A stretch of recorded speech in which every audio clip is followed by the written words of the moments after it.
Yo, what's up? Welcome to PS I Love You XOXO episode 92. I'm one of your hosts, Blessing Adeoye Jr. Joining me is Gameonesis, aka Janet Garcia. Yo, what's good? Not much, just out here vibing, just out here chilling, rocking my Halloween jacket, as of course we got to because it's October. Janet, I see you're rocking your Halloween sweater, which I appreciate this one. I've not seen this one before. I'm really digging it. Yeah, it's new. I actually just picked it up from my PO box. Fun.com sent it over to me, so one of a couple. Wait, no, you're lying. Yeah, no, I'm not lying. I'm not lying. You're joking. I'm not lying. I'm not lying. No, I can. I don't have the slip, like the packing slip or like the tag. But yeah, that's what. Yeah, like it has. I have the tag here. Yep. Fun.com, you motherfuckers. Yeah, they made me feel special. They're a fan of my work. They know I'm a big fan of Halloween, and they sent me over some product. And they sent you over this dope ass sweatshirt too. These motherfuckers made me feel special because they hit me up weeks ago. Weeks ago. Honey. They sent me the 2 Halloween sweatshirts that I've been rocking and I've been loving, and I've been on top of the world with those things. You're telling me they sent you this nice ass pumpkin sweater that you're rocking currently? Yes. Yep. Did they send you anything else? Yes, they sent me like 2 other sweaters. They sent you 2 other sweaters. Yes. Well, how many did you get? I got 2. Okay. They only sent me 2 in total. They sent me 3 in total. I wouldn't read too much into these things. Blessing, like you did get Olivia Rodrigo, right? That's when you gonna tell her that we did that. Yeah, it is a deja vu moment.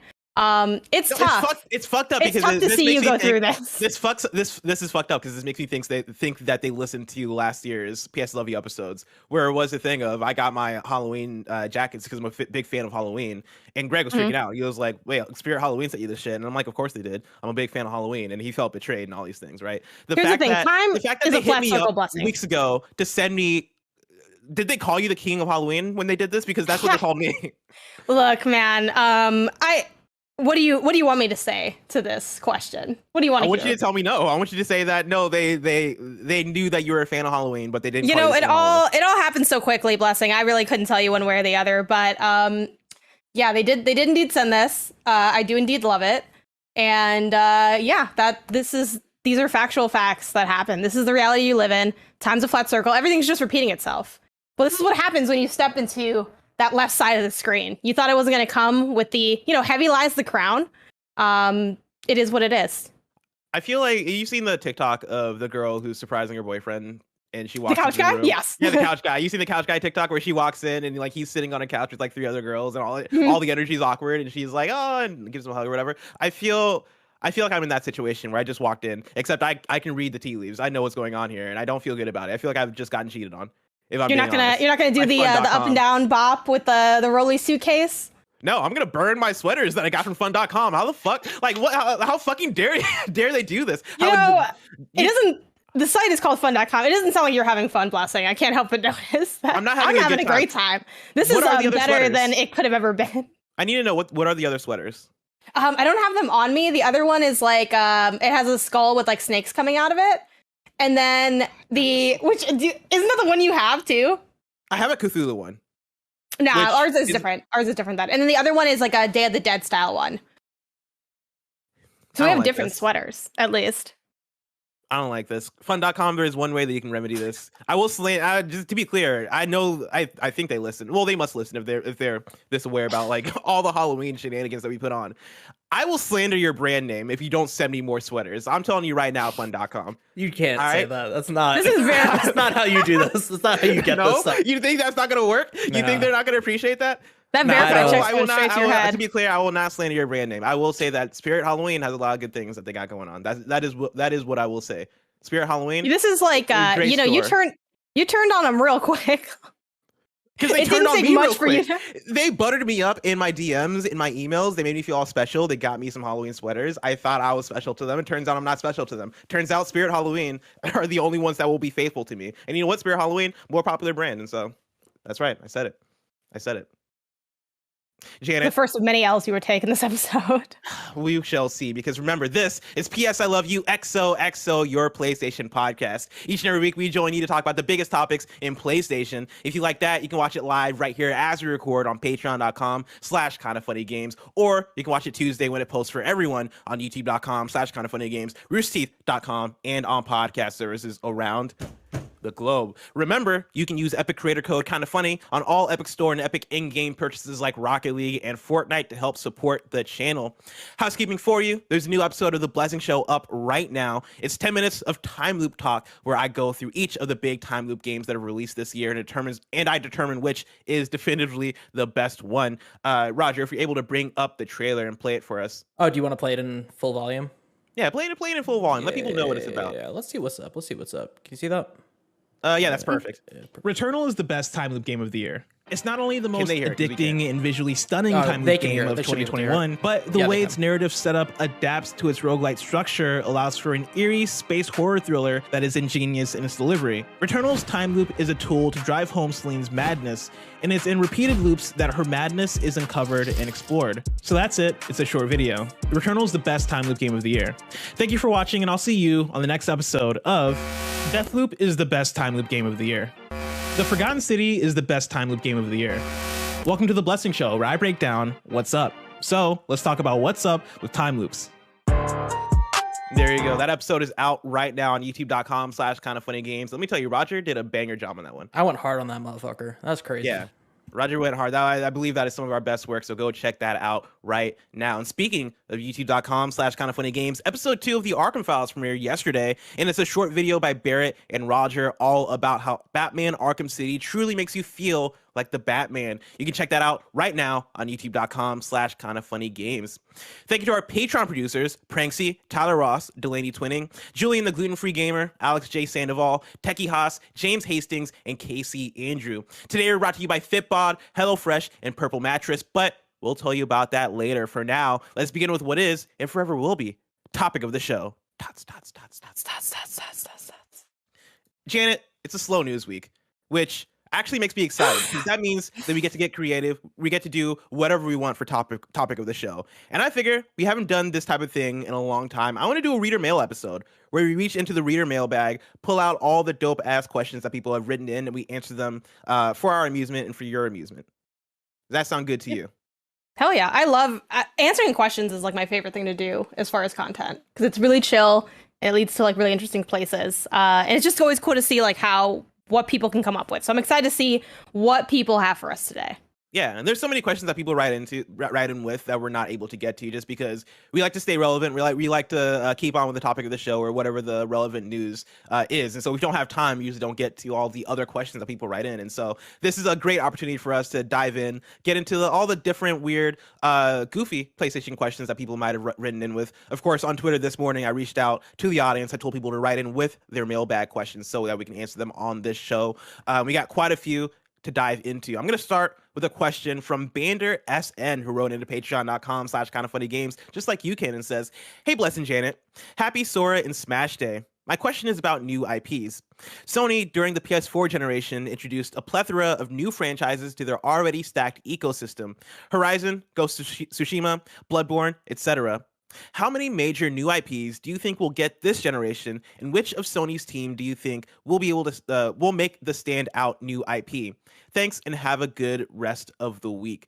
Janet, let's start off with that first part, right? Like, how many new IP do you think we're going to get this generation? 4. Oh wow, that's a very specific number. Yeah, that's we got to go for it, right? Like they asked a very specific question, we got to give a specific answer. I feel like there could be like I'm trying to think of like when I say that number, I'm thinking like larger scale IPs too, because obviously plenty of things can like come out from like maybe smaller teams or whatever. And then for who do we? So I'm gonna start with that number. That's my first number that I'm throwing out there. What's your number for how many IPs for over the course of the next generation? Yes. From PlayStation 47. Studios. Yeah. Yes. I mean, it's if I'm gonna throw out a random estimate number, I'm gonna say 25. I'm gonna say 25. And 25? That's a lot. It's a long generation. We're talking about 7 years. Maybe like 7. That's three new. I guess that's 3 new IP a year. And this is me talking that's about beyond. That's me talking about beyond just the big games, right? Like I'm thinking beyond the Ghosts and the Horizons. I'm thinking of what is the Concrete Genie studio working on, right? What's Pixel Opus working on? What are the VR games that are going to come out over the years, right? Like I'm thinking across the gigantic scale of PlayStation. I think studios. What was your number again? You said 24? It said 25. I feel like the answer is probably somewhere in between those two. I don't think it'll be higher or lower. Like I'd be hard pressed to imagine them doing more than 25, even with, well, when you start bringing in VR stuff, it can get there can be a lot of stuff that just gets passed through, because I don't think there's like a lot of like long running things there. So what do you have in mind for like what's coming out? Paint me a word picture. I mean, I would have to like really get into my my Sherlock mind palace to think about what all the different PlayStation studios are working on. Because also consider this, when I say PlayStation Studios, I'm also including the partnered games. And so things like, what is Jade Raymond working on? That's going to be a new IP. What is Deviation Studio working on? Is that going to be a new IP? Likely, right? What is Firewalk working on? Is that going to be a new IP? Likely.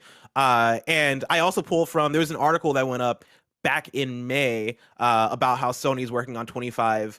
They're working on 25 games for PS5 currently, half of which are new IP. It's already that's a good one. 12.5. That's 12.5 already, and that is currently in development.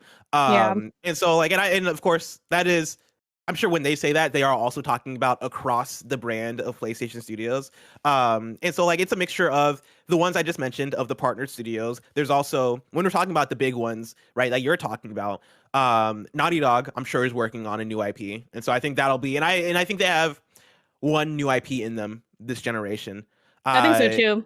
That was gonna be one of the ones. That was gonna be one of the ones I named for. Yeah, well, I feel like for one we haven't heard of those, so I didn't count that one. But yeah, I'd say probably somewhere in the middle between those. But I guess it probably would lean more on the high end when you start thinking of like stuff that's in the weeds. I was thinking more of like, when I said like, 3 or 4, I'm thinking of what we're gonna see that gets established and carried through.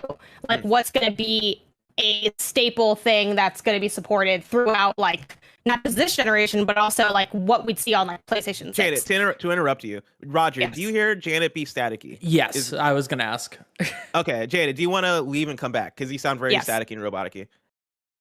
Sick. As she's making her way back. Oh, that was quick. All right, say things, Janet. Oh, did this do anything? Maybe. You can say more. These are more words that I'm saying. Okay, you chat says Haven in the other collaboration studio. Yeah, I think hopefully I stop getting all like, totally overexposed in terms of my lighting. But yeah, I would say like a lower number for thinking of stuff that's going to carry through like across generations. But for studios specifically, definitely Naughty Dog. At least that's like the vibe I get.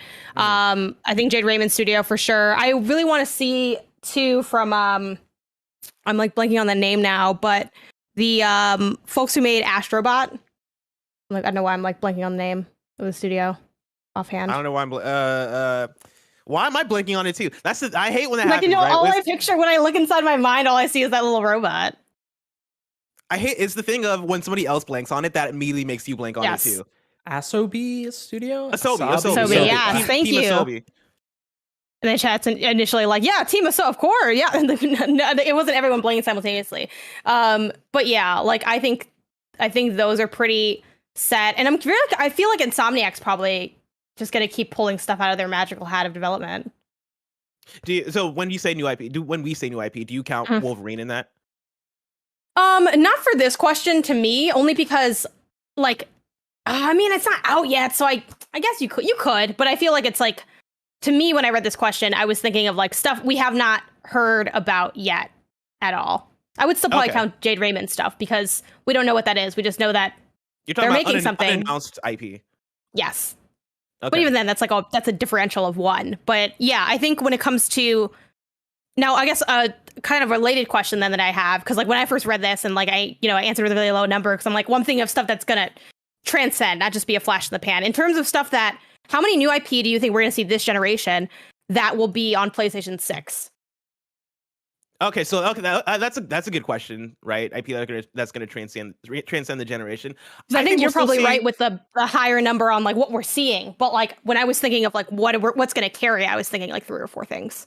Yeah, I think That's a really good question. And on the top level, I still think we'll see quite a few, because I think when we go studio by studio with the big studios, Naughty Dog, I'd say, is likely working on a new IP right now, and I think we'll see that sometime during the generation. And I would hope and think that is something that would carry through in 4 generations. If we count Wolverine with Insomniac, I think there will likely be a Wolverine 2 or a Wolverine 3, and I think those are things that we would likely see on a next generation, unless Insomniac somehow continues to put out multiple games a year, which, you know, as a studio as insane as they are, who knows? But I think they're going to slow down for the time being, and I think with that, their next game being Spider-Man 2, game after that being Wolverine, I wouldn't be surprised if after that maybe it is a Ratchet and Clank or Spider-Man 3 or a Spider-Man spinoff, and then back to Wolverine again. And maybe by the time we get back to Wolverine, that will be PlayStation 6 territory, and so I wouldn't be surprised about that. Guerrilla with Horizon Forbidden West, I could see the next Guerrilla game after Horizon being a new IP, strictly because I don't see them going back to Killzone.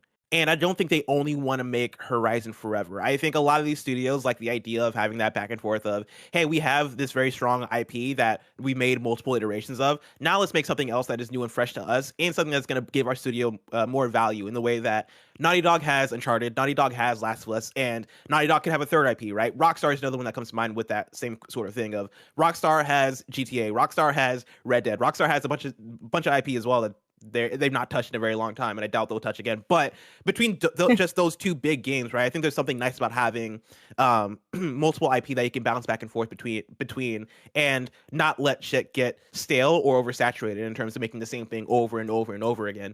And so Guerrilla, I wouldn't be surprised if they put out a new IP this gen. Even Sucker Punch, you know, we're just coming off of Ghost of Tsushima. I would think, if I had to guess, I would guess that the next game is Ghost of Tsushima related. But then after that, I could see them doing a new IP. I think when Spider-Man exists, it's tough for me to make the argument that they would go back to an Infamous anytime soon. Not that Infamous is dead or anything. I think you could even give that to another studio if they wanted to remake it or do another iteration of. I think there's a lot of things they can do with Infamous, and so I think they're a contender for putting out a new IP. I think a little bit later in the generation. And I guess like that is top level. Oh, Sony Santa Monica too. Like, what the fuck is Cory Barlog doing? You know, maybe that's something we've already seen. Maybe that's a new IP. I'm up in the air about that. But I think there are options. I don't think the new IP dream is dead from PlayStation Studios on the top level. Oh, definitely not. I'm going to give, I think before you said 4, right? I'm going to say, yeah, on the top AAA, you know, PlayStation hits in the way that we think of a PlayStation top level hit being, I'm going to give a strong 7. I think they got 7 of those. 7. That's a good number. That's my favorite number. That seems like a lot, though. But I do think what you're describing too, like if you're pivoting off of what you have, then it's like, oh, it's just like changing over the workload rather than like stacking it. Though I think we are, you know, seeing definitely with like Insomniac, they're just like, we're just gonna keep stacking this little like developmental Jenga until we reach God, basically, is kind of what we're seeing there. So yeah, I think when you leave, if you're leaving stuff, like if Horizon's gonna end so that, you know, Off the Shore can grow or whatever else they make, whatever else they come up with for a name for a new IP, then yeah, I guess I could see it getting that high. But it's just difficult to imagine like how many stuff has really transcended it and crossed through, or even something like, you know, God of War. It's new, but it's not new, right? Because it's essentially just a reboot. So I wonder too, get it with stuff like that as a possibility as well. Like how that's why I'm a little bit on the lower end, but we'll find out in like however many years when we go back to this episode specifically, and we're like, oh, it was none of these things. None of this stuff was right. Yeah. Next question I'm going to pull from Ryan Powala-Higgins. Ryan writes in and says, hey everyone, we're quickly approaching the first birthday of the PS5. Even though it launched during a pandemic, the PS5 has outsold the PS4 during the same period. Looking back though, what do you think the PS5 has done right, done wrong, has improved since launch, and what still requires attention? Thank you and take care, everyone. Janet, where are you at with the PS5 right now? I love the PS5. I'm having so much fun. Oh yeah. And I think part of with this question I struggle with because I didn't get a PS4 when it initially launched. I got it after the fact. Like this was sort of that was like in my era of coming back to being on it with every release, and I've been on it with every release of every console since then. But I like didn't get my PS4 till like significantly after launch, in which I bought so many things that I didn't end up playing because I got really excited with like, oh, it's a launch console, I got an extra controller, like maxed out my credit card. Like I went wild at Best Buy the day I got my PS4. It's a very vivid memory for me. But I think for me, so I've enjoyed so many things about the PS5's launch, and I think have made it successful. One, I just feel like the entering the era with such a striking and in some ways off-putting look, I think was an interesting choice. I think there is something appealing yet nauseating about the design of the machine. I really liked the small UI improvements that we've seen. I like the DualSense integration. That's still one of my favorite features of the console, and I think they did a good job marketing and framing that, and then also delivering that to a degree. Like obviously, whenever you have stuff like a form of HD rumble or haptics and stuff, that's never going to be as utilized as it is in something like Astro's Playroom. Like that's always going to be sort of the pinnacle of like, look at what you could do, but like, what are we actually doing in practice? But I think those integrations have been really enjoyable. And yeah, for me, that's been part of the appeal. And then I think also like the PS5 is successful because the PS4 was awesome. Like I think part of this being outselling the PS4 is more of a, what PlayStation's doing and what they've accomplished already than like what the PS4 failed to do is sort of how I read the situation, like just the general progression of the company. What about you? How have these launches been different for you? I mean, yeah, I think the PS5 launch has been phenomenal, right? I think the big thing obviously is that people can't get it, and that is the big downer of the whole thing, is that console supply has been sold out for a while now, and I think the hope that is going to be remedied anytime soon isn't there, and so I think that's a bummer, and that in a way that has become the story of the PS5 and next gen in general, and so that's a bummer. But I think outside of that, the fact that the launch slate has included the fact that the launch day slate was as strong as it was, between games like Miles Morales and games like Demon's Souls, and then, the Pathless and Bugsnax and all these other things. I think that was such a strong launch lineup. And since then, over the year, we've gotten banger games that when I take this year and I compare it to other launch years, it's been phenomenal, right? We've gotten Returnal, we've gotten Ratchet and Clank Rift Apart, we've gotten Deathloop, right? We're getting things like Battlefield and other third-party games still. It is a very strong launch year, and I've gotten a lot of mileage out of my PS5, and I've reached a point with it too where I'm having so much of a good time with my PS5 that now, in terms of the benefits that the console has added, when I go back to my PS4, because I busted out my PS4 the other day to play PT on stream, I was just going through it and looking at the games, and like, I can now tell a meaningful difference between my PS5 experience and my PS4 experience. And I do feel like it is a step up enough to where I'm like, damn, I'm so glad that I have the PS5. Especially when you talk about things as simple as load times, where I don't have to worry about like dying in a game, for example, and like being stuck in a hard part and having to wait to load, right? Load back in. The fact that in a game like Kena Bridge of Spirits, I could die and it's like, cool, I'll wait a few seconds. Cool, you will die. In, let's go. And you will die. It's not as much of a hassle of waiting for, let's say, 30 seconds for a game to load in and then having to get back in and then dying again immediately because you're playing a difficult game or whatever. That is such a nice thing. Performance is such a nice thing. Getting games in performance mode, 60 FPS, all that stuff, I think is a thing that I didn't care about as much before having the PS5. But now that I have the PS5 and I've had that experience more and more, I'm like, dude, I don't want to go back. Like, this is how I want to play games from now on. And so with stuff like that, I think the PS5 has been phenomenal. And, it is, even though this year has been, in my opinion, fantastic for PS5 games, I look at next year and I'm like, oh shit, somehow next year is even more fantastic when we look at things like Horizon and Elden Ring. We'll talk a bit about what February looks like in a few PlayStation updates, but even things like God of War, which is slated for 2022, we'll see if it actually comes out. It is an exciting time, I think, to be a PlayStation or to own a PlayStation and to be in the PlayStation ecosystem. And, even if you're on PS4, there's still enough cross-gen stuff to where it doesn't feel like shit, like I'm missing out. Don't get me wrong, you're still missing out because you're not getting the Deathloops and the Ratchets and the Returnals. But it is that this generation is a slow enough burn to where I think everybody's having a good time regardless with what they're getting. And so yeah. I do think we speak from that place of like, it's easy, it's easy to be like, oh yeah, like you don't really like need it. It's like, oh yeah, but at the same time I go back to my PS4 and I feel the same way. The PS4, I'm like, this thing's dusted and busted. I hate leave it. You can leave. It's in like a little like cubby, and I have that one behind me is that classic IKEA Calyx shelf that everyone has. Like literally everyone has a shelf because it's just good. It's a bunch of squares. Like that's where like all of our older PlayStation consoles are.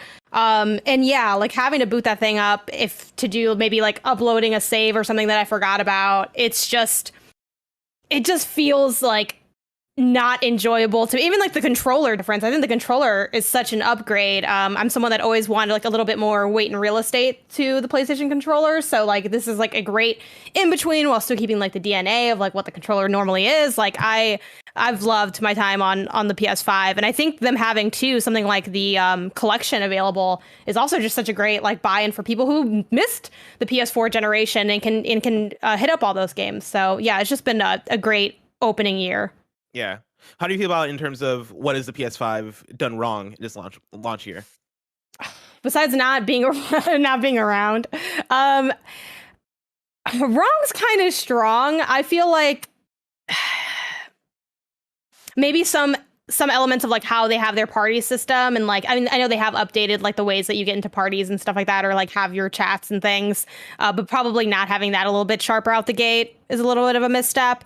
Things that have been wrong. I mean, it's been a pretty good time. Even stuff like PS Plus has been pretty solid in its offerings. What have I not liked about I guess I just want more. Like I always want more, right? There's like more exclusives, more reasons to have it. I think the closest to the PS5 doing something wrong so far this generation, I think the upgrade system on like how you upgrade to the PS5 version stuff has been generally pretty crummy. I think that's probably my biggest complaint. It's just been sloppy and it feels petty. Like it just hasn't really, I don't know anyone who's like, you know, I'm happy that I'm paying like extra money for this. Yeah, like the lack of smart delivery essentially as Chat's mentioning. And also the fact that it doesn't have the little switcher thing. Like how they have the game switcher, but it's just a lie. Yeah, I want quick resume. I think that feeds into a lot of my answer as well, where things that would smoothen out the user experience, I think are my main gripes of, like the switcher is there. Man, it sucks that there's not quick resume. And it is one of those things where I wouldn't complain about it if I didn't experience it. I think that is the biggest thing, where I've used my Xbox enough and experienced quick resume, and I'm like, oh, this is awesome. This is great. The fact that I games that I forgot that I was playing 5 months ago, I'll boot up on my Xbox and go, oh shit, I don't have to load into Forza. It is already where I dropped off. You know, even though I played 3 other games since then on my Xbox, now I come back and I'm like, cool, I can pick up where I left off in this race. It is such a nice thing whenever I use it, and I don't have to not having to worry about losing progress or starting from a checkpoint, or worry about going to watch Hulu or whatever the thing is, turning off your PS5 and maybe it not your data not being there. You know, like something like that I think would remedy a lot of how people even felt about Returnal, because I know a big complaint with Returnal was the game doesn't save where you're at when you're mid-run. You have to finish your run in that moment, or else you're going to lose stuff. And you can put your thing on rest mode, but if you're like me and you know your PS5 updates, or your PS5 for some reason turns off, or for whatever reason your rest mode state gets lost, you know, that is the thing that you have to deal with. And something like quick resume would remedy so much of those issues, and I think put that game in such a better place for a wider amount of people to enjoy it, and on a casual level, instead of having to be committed to those long ass runs they can get into in Returnal. And so I do wish there was a quick resume adjacent feature, and like backwards compatibility, the stuff that, you know, when we say what is the PS5 done wrong, it's a lot of, I think it's a lot of smaller stuff that comes to mind, but it's a breadth of smaller things, if that makes sense. So it is things like, I wish there was backwards compatibility. I wish PS Now was improved, you know, upon this new generation, but they didn't really do anything to it. You know, I wish God, I had other things in mind, but I guess small things like even game help. The game help often, I feel like, could be done better whenever I'm looking up solutions for how to do things. In that, you know, I never feel like, or I only sometimes feel like it's done very well. And that, of course, differs from game to game. And it seems like it is very much on the developer to make sure that the game help is up to standard. But I think maybe more encouragement or whatever from PlayStation would go a long way in terms of making that stuff feel more thoughtful and actually helpful. So like stuff like that, you know, I do wish was better. But yeah, like I can't really think of major things that I'll point out of like, oh, this sucks. Aside from it not being available, and like I think the things that do come to mind are less about the PS5 and more so about I think PlayStation and marketing. Like I wish there was like more E3 like moments, right? I wish we did get bigger and better state of plays, things like that. But that's not necessarily a PS5 problem, more so than a wish I had from PlayStation. The last thing on that note, I think the cards just generally could be better, like in some of the ways that they're organized. Like I have some beef with the card system. And then this I personally don't mind. I'm curious if anyone listening or maybe even yourself like has this issue, but there's like essentially the start button like on the right and then the share button on the left, which has always been there. Now it's called the create button, whatever. But it no longer says share or create underneath it. It's just the button because it wants to be like cleaner looking, which I think is fine. But my brother will play my PlayStation 5 and sometimes I'll say, oh, you should capture this or you should whatever. Right. Like, and he'll never know what button it is. And I hate him for it. And I almost just wish they just had it on there. And he's like, well, on the last one, and he plays a bunch of games. It's not like he's not a gamer. Like he's plays games all the time, listens to the show. And I'm like, it's always there. It's the same spot. It's the same button. He's like, yeah, but it doesn't say it anymore. I just like wish I don't know if anyone else has that issue. Oh, also the buttons, the eject button. Because I have the one with the disc version. I never remember if it's like the top or the bottom. I know one is slightly bigger or whatever, but I always mess it up. Same. How often do you guys use physical media? Because I find that I rarely put a disc in that thing. How dare you ask me that question? Why would you ask me that? You know what? The truth is, I cannot tell. The last thing I put in my PS5 that was physical media was probably a DVD of BTS's live concert because Maggie wanted to watch it. Okay, I admit it. I'm a physical media stan who doesn't have any physical media. I've been exposed here on this show because the thing is, like, because of our job. We're in 2021. No, it's not that. If I was a normal gamer, I would have physical media. I love physical media, but I do this job where we get codes, which is great because it helps me do my job. But a code, unless I'm buying the game that I would have to buy a game twice essentially, or have a game twice for a lot of these cases to have physical media. Because if I got a code for like, Spider-Man, I'd have to just go out and buy Spider-Man after already having had and beaten the game, which I could do, and like maybe that'd be fun like for the culture, or if they do like a cool collector's edition or something, maybe I'd do that.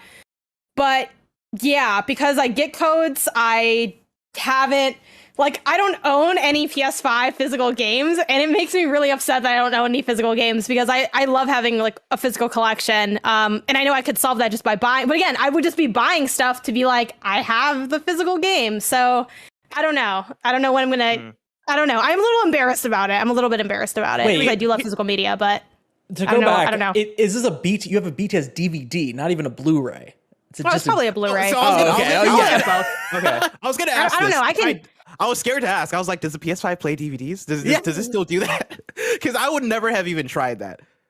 I'm pretty sure it does, right? Like I don't check what it is. Like I've put in DVDs in there. I think it plays DVDs. Yeah. Right. I've not played a DVD in so long that if you told me the PS5 doesn't play DVDs, I would have been like, oh yeah, okay. Yeah, like sure. Who's watching DVDs anymore? It's probably a Blu-ray. It's probably a Blu-ray, but I don't know. I don't have the packaging on me or whatever.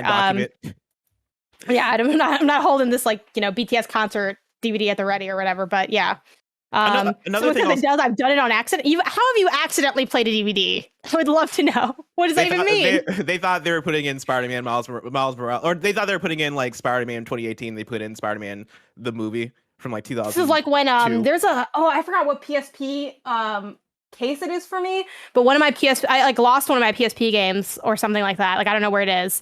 If this is like I lost it probably 7 years ago, but instead of the game, in lieu of the game, it's just a copy of Hitch.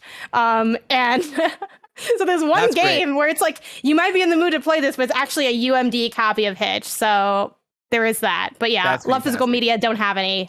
I'll let you guys know what my first physical PS5 game ends up being. I'm just saying the digital. I used to be like you. I used to rock with physical media. Physical media was my preferred. I never want to be like you. Part of that was I used to get sales all the time from Best Buy because Best Buy had their Gamers Club Ultimate, and I used to rock with that all the time because I would get I think it was 20% off of new games. Maybe it was 15, maybe it was 10. But either way. Oh yeah, that deal was so good. I remember that. It was such a great deal. And I used to get physical media a lot because of that. But then also I just like the idea of owning my physical copies of games. But now that I'm with the PS5, even when I buy games, because I do still buy games every now and then, especially if we don't get codes, which happens all the time. I'll just go ahead and get the digital version, just because I think I've resigned to the fact that it sucks to stand up, press the button on your PS5, have that disc eject out, and then replace it physically. When I could just tab over 2 spots and especially if you have to download. So many times I'm like, which way does it? Because the PlayStation's vertical, so I'm like, which way does the disc go in? I never remember. It's a mess. Sorry, what was that, Roger? You said? No, especially if you have to install it too. Like, there's no positive to like. I mean, there is positive, of course, having it. Like, I got my first physical video game in like the last 5 years. I got a Nintendo game. I got the Super Mario World 3D, and I was like, holy crap, this feels nice. But then I think about it, I'm like, for other than the Nintendo thing, like, I don't really ever want to do this. And I just have a copy too. Yeah, I just have a copy of Uncharted Lost Legacy in my PlayStation 5, and I press the wrong button and it just comes out and I put it right back in. Need for Speed Underground Rivals is the game that I'm missing, and it is instead a copy of Hitch. A UMD of Hitch? Yes. I love that. I have a UMD of Hitch. Does everyone not have? You're not a real gamer if you don't have Hitch on UMD. You're not a real gamer. I regret to inform you. That is so specific, and I watched that movie so many times because in the well, one, it's good. It's a good movie. Like, it's a great legitimately, movie. That thing, it ages great. Still fun. Cue up Hitch, and I'm still down to watch it. Will Smith great in that movie. I mean, the whole cast is great in that movie. It's fun. It's got some good music. Like, it's great. It's a good time. But yeah, I would watch that all the time because, before the internet was had the traction it does now, there wasn't really anything else to do besides game and watch stuff that you got via physical media. So I had that. I had 5 episodes of Family Guy on another UMD, and then I had. We had the same. The volume one. UMD. Volume one. Yes. Volume one. Yes, exactly. I would watch that before bed every night as a kid. It was I remember thinking I was the coolest person in the world because everyone else had Game Boy Advance games, movies on their Game Boy Advance look like crap. Shrek and I was on the GBA or something. Yeah, exactly. And I'm like, hey, I got Family Guy. Yep. I remember watching a lot of Spider-Man 3 on UMD. I think that was my UMD experience. Was watching Batman Begins was my other UMD. Now the question is, did you ever have the PSP accessory? Because I had separate Logitech speakers where you could mount the PSP onto it was a small, it was so cool. It was a miniature, and by cool I mean it was super underpowered, probably sounded like shit, but it was a little mini home theater, but super small, like a home theater for amps, basically is what it was. Because you put the PSP up there and plug it in and have the little Logitech speakers. Because the PSP speakers are terrible; they're so quiet. It's like someone's whispering at you through a fan. But with the Logitech speakers, you could kind of pull that off. And I'd watch Batman Begins a bunch on that. But yeah, that wasn't anyone's question. But I love that we got here somehow. To go back to the question though, more for done wrong as well. One of the things that I don't love about the transition to PS4 to PS5, and this is something that's not new. I think this always happens, especially on PlayStation now. But I don't like that. I feel like we always start from scratch with a new OS for PlayStation. There's not folders. All the things that there's not themes. All the things that we become accustomed to, and all the options that we're given over the course of a PlayStation lifecycle for the console. I always feel like the stuff gets wiped clean when we go to the new system, and I'm always like, man, that sucks, right? I'm gonna have to wait. I thought you like roguelikes though. How fucking dare you? First of all, listen, a lot of roguelikes have progression. They have. When you asked me when the last time I put a disc in my PS5 is, that's when it's all cards are off the table, all hands are on deck. Whatever. Give me another metaphor. We'll throw a third one out there to go with the third sweater that I got over your 2 sweaters. Listen, I like roguelites. I don't like my PlayStation console OS experience to be a roguelite. Let me do folders. Let me keep those elements. I like that we start fresh. It's like we're turning over a new leaf, and I'll still, that being said, I'll still complain about things that we're missing or whatever, because I don't know, that's just the nature of consumption. But because I felt like the opposite experience with having the Series X, because I got them both. Well, I got the PS5 before launch, but I got them both essentially at launch, right? And booting up the Series X, I felt so empty inside. I had no serotonin from that thing, and it was because this. Great, it looks just like what I already had, and especially for someone like me, where I'm not really playing. I mean, obviously, I play the big AAA stuff, which can be of varying degrees of visually impressive or performance impressive. But I'm can finally try to finish Slime Rancher again on the Series X. Like, my launch night was like real weak, for the, because everything just felt the same. Like, I felt like there was nothing fresh to do. So I like that the PS, like, you boot up the PS5 UI, like, it's totally different. Yes, exactly. Yes, it's like, it's new. Sometimes it can even be a little worse, but I'm like, it's different. It's new. It's fresh. We're leaving all the old stuff behind, and we're like crafting a whole new experience. Yeah. Yeah, I feel you, and I definitely have the same thing too. But I think it's the double-edged sword of, okay, cool, yeah, I'm getting something that feels new, it feels different, it feels like I'm stepping into a new world. Oh man, where are my folders? Oh man, where's themes? I accumulated so many themes over the course of the PS4, and I can't use them here. Like those are the things that bum me out that I do like about the Series X jump, where I was like, cool, I don't have to worry about like figuring out a whole new thing. Everything is already as I've said it. My pins are still here. The way I've organized my homepage is still here. Nah, like, I have fun doing the new stuff. I like the new stuff. I feel you. What about things that have improved since launch? That's part of Ryan's question as well. I mean, I guess the UI stuff is the obvious answer. Like the little like quality of life improvements to like trophy layouts and things like that. Like that's probably the biggest improvements. I guess I feel like I hear less people complain about it randomly dying. Like, because when it launched, that was definitely like an issue of like, oh my god, is this thing bricked? Like, no, you gotta just reset it in a certain way or whatever. And like, especially when you were using external hard drives and stuff like that. I remember that conversation. That did fade away pretty quickly, which thank God. Oh, and also stuff they did wrong at not having enough memory, man. Like, I need like, and also even with memory now being finally rolled out, it's like very specific and kind of like, once I saw that video of, that dude unscrewing that thing, I was like, nope. This is why I have a pre-built PC. I'm not opening anything. I'm not touching anything that I don't need to already. Like, I don't want to do any of these extra steps. So I think that's probably something that has both improved and also was a struggle, like, initially. Yeah. For the last part of Ryan's question, right, and what still requires attention, that'll probably be my thing of, I want to see more options for SSD expansion for memory, because like the stuff that they've implemented so far, I think is pretty daunting. And I think that's just the reality of it, is that it's going to be daunting no matter what. And I hope to see like more, I guess, options for third-party SSDs and like stuff that they support, and like them talking a bit more openly about it in ways that make people feel more comfortable to actually do that stuff. Because I wish there was a world where we got both, where like I know Xbox has the card that you just plug in, and that exists as expandable storage. And PlayStation, the nice thing about the PS5 is that you can just use other storage, and that is hopefully going to get cheaper over time, and that is a benefit to that. But I wish that somehow it was both, where if I didn't want to worry about all that shit, I could just buy a PlayStation card and plug it in. But hey, like, we'll see how that continues to evolve and hopefully get better. I got a question here from Funderstruck, who wrote in to patreon.com/kindoffunnygames, just like you can. It says, "What's up, Bless and Janet? 2022 is looking like an even more exciting time to be a PlayStation gamer. Recently, I've been thinking about the glow up that God of War 2018 had, and it made me start wondering about what older PlayStation IP would you both like to see return in a new way? A live service Infamous, a third-person Resistance game, a Forza Horizon-style Gran Turismo. What's on your wish list? Thanks for considering my question, and great job as always." And this I feel like this piggybacks well off of our previous episode, PSILY, which was all about remakes. I do like the idea of what PlayStation IP would you like to see come back, but in a new way, not necessarily remade, but come back in a new and fresh take. I mean, my first thought, because I'm just choosing Valence today, is like Shadow of the Colossus, but it's not boring and dusty. But no, my actual answer would be spicy today, Janet. Yeah, it's a little bit spicy. I feel my actual answer is kind of like meaner to some people, but I still just feel like Ratchet, even though Ratchet & Clank, you could argue, already kind of did this with the whole like, they remade the first game slightly different in some ways. Well, based on the movie. I don't know. It was weird, right? Like they had that kind of sort of situation almost, but not really.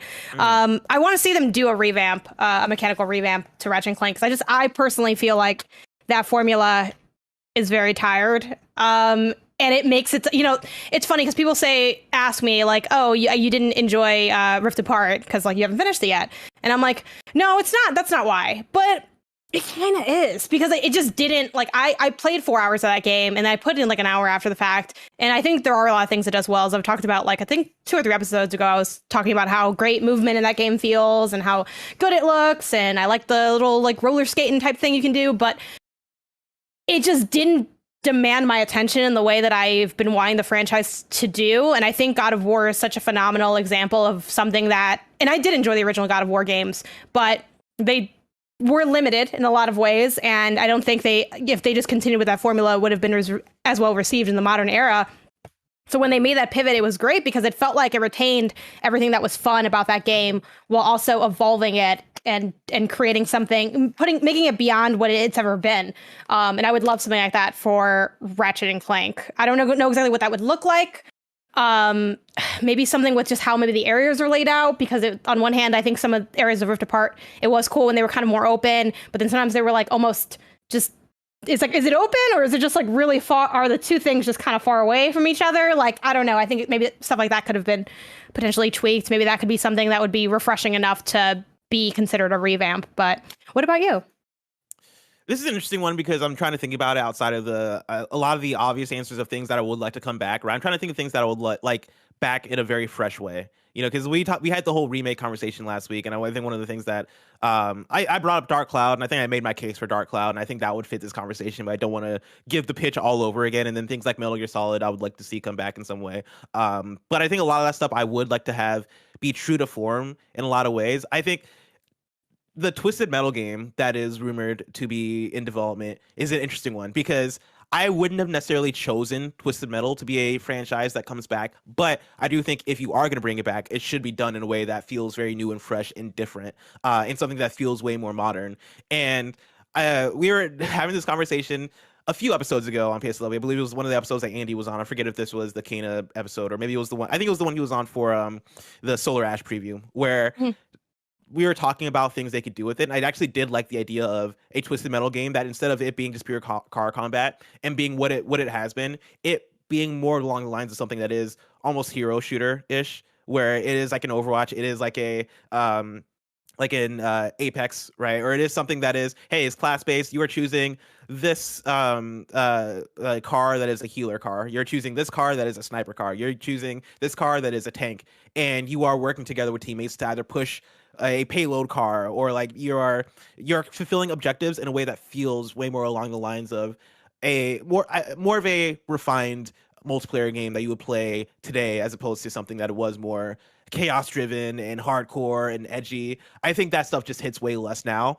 But there are elements of Twisted Metal that I think you can take in order to make something fascinating. So I would say I would put that up there. Trying to think of what else. Siphon Filter I would like to see come back in an MGS5 form. I'm so sad that we haven't gotten a follow-up to MGS5 aside from Metal Gear Survive that's taken advantage of that engine and that open world and what that game kind of set the tone for. I think Deathloop is probably the closest thing we've gotten in terms of something that feels like it is hey, we are letting you play in the stealth sandbox and choose how you play and do all these things. I think right now there is a gap that can be filled by PlayStation if they wanted to double down and go, hey, let's just have Siphon Filter do that, since Konami isn't doing that, even though now they're rumored to be doing that. I think that could be a cool space to fill with Siphon Filter, and I would love it to do it in that way. PlayStation All-Stars I would like to see come back, but more just do what Nickelodeon All-Star Brawl did and just make it Smash. Don't get cute. Is that enough of like an upgrade though? Because didn't you also say like that game's just okay? Yeah, but I think a lot of that has to do with budget. It's not necessarily the vision wasn't there. And I think PlayStation has the budget. I think the problem with PlayStation All-Stars is that the vision wasn't there. I think it's the reverse thing of I would rather play Nickelodeon All-Star Brawl right now than PlayStation All-Stars, because there's enough there that I think is in the right direction. What a crummy would you rather? Yeah.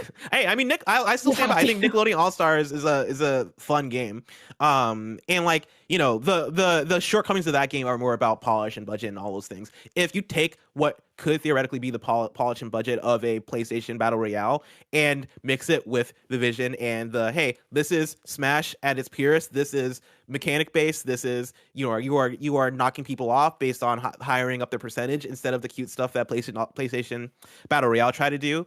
I think you could have. I think you can make it hit. I think it would be something that people would be down for and actually really enjoy. And so I'd say, yeah, bring that back too. But yeah, do you have any others that come to mind? It's hard to think of more after our remake conversation last week. Because I think it's funny because I don't even know if I would have thought if I would have thought of God of War. You know what I mean? Because I think what was unique in that situation is the games were already like great. Like I really enjoyed playing like the original games. I didn't really see that as like I didn't necessarily think it would translate to the modern era either, but like those are games I still recommended. You know, I'm like, yeah, they're so fun to play. And I've seen people like go back and play those before God of War 2018 came out. So I'm like, I don't know if I have the foresight to pick anything else that fits into that category so well. That's like just the ultimate one to do. I will say Funderstruck did steal one of my ideas, which would have been a Forza Horizon style Gran Turismo. That is something that's missing for me. I would love a PlayStation first party racing game that is more on the lines of arcadey and dumb and crazy, as opposed to what Gran Turismo is, which is way more refined and simmy.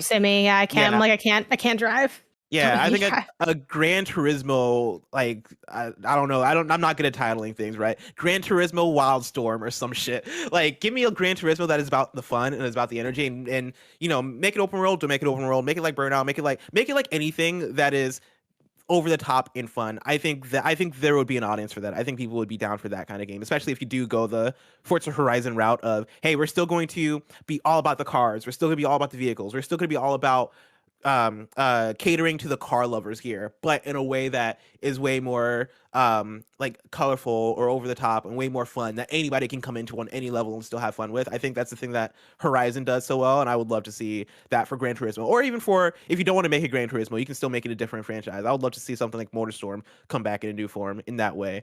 I think there's a lot. When I think of PlayStation car franchises, like there's a lot that you can bring back in that form if you don't want to get in the way of what Gran Turismo is. So I'd really like to see something like that. I do like also Funderstruck mentioning a live service Infamous, which I think is hilarious. I would love to see what that looks like. Actually, honestly, an Infamous that is, oh god, now that the gears are turning, I would love an Infamous that is almost like a Destiny-like, where it is instead of a class, you're choosing, like, instead of a Destiny-like class, you're choosing an Infamous superhero class, and you get to choose between like lightning powers or like the concrete powers or video powers, all the different classes of powers that they have in Infamous, and customize a hero like that and go out and do missions with friends. I think there could be something there too. In that way, I feel like that's gonna be the Last of Us multiplayer. Maybe. I mean, possibly. And I mean, without the lightning, obviously. I think both those can exist too, right? I would love that. After Ghost of Tsushima Legends, I'm down to see more PlayStation franchises try that, because Legends did a great job with that exact thing. And I think there's a lot there in terms of, if you're gonna bring back the Infamous universe, how are you gonna do it in a way that doesn't compete with Spider-Man? And also, like, you know, what are ways that you can switch up franchises? What are ways that you can breathe new life into things? I think there's something there. I think that could be really cool. I want to pull in a question from StarOx64, which is a great username. Writes in and says, P.S. I Love You starts a Squid Game in America with a prize of $38 million. You are a participant along with recognized PlayStation characters, actors, and executives. Anyone with a connection to PlayStation is there, like shirtless Spider-Man. This is based in America, so you'll play American playground games. All other details are the same as the show. What is your strategy to win the game? And so to catch people up, right? Squid Game is a show. It's the most popular show on Netflix right now. And the whole premise is there's a bunch of people that are in this game that is very Hunger Games-esque, where they are competing in a lot of like kids games. So it's red light, green light. It is like the kids or the tug of war, the games that you know as a kid. But the twist is, if you lose, you get shot to death. Which puts it. This question only one person win. I actually haven't watched the show, so like, is there only one winner? Everyone else is just dead. It's never stated that there's only one winner, so I think multiple people can win, but like people do die throughout the course of the thing. And so it's basically about getting to the end. Which this question puts it in an interesting place, because you're participating along PlayStation characters, which I think is a really funny thing. Like, I'm not, and executives, which I like the names. Everyone's there. When you read this, I very much pictured freaking what's the name, that video game movie that was based on the book and Spielberg directed it. Ready Player One. I picture that scene in Ready Player One where everyone's like running and there's like you're running and, like, to your right is Kratos and Aloy, to your left is Jim Ryan, and it's like, who's gonna win? Yeah. I don't know. I don't want you to die. Like, that's like the first thought I have. I feel like, see, there. Okay, so it's people. Okay, because I'm like, there's people who have a connection to PlayStation. Would we be? Well, would in this question, am I there and there's just a bunch of executives and characters, or is it like anyone that has a connection to play? Like, are you there because of this podcast? Like, it says anybody who has a connection, and they say shirtless Spider-Man is there too. So I'm saying we're all there. Yeah, like anybody who has a connection to PlayStation.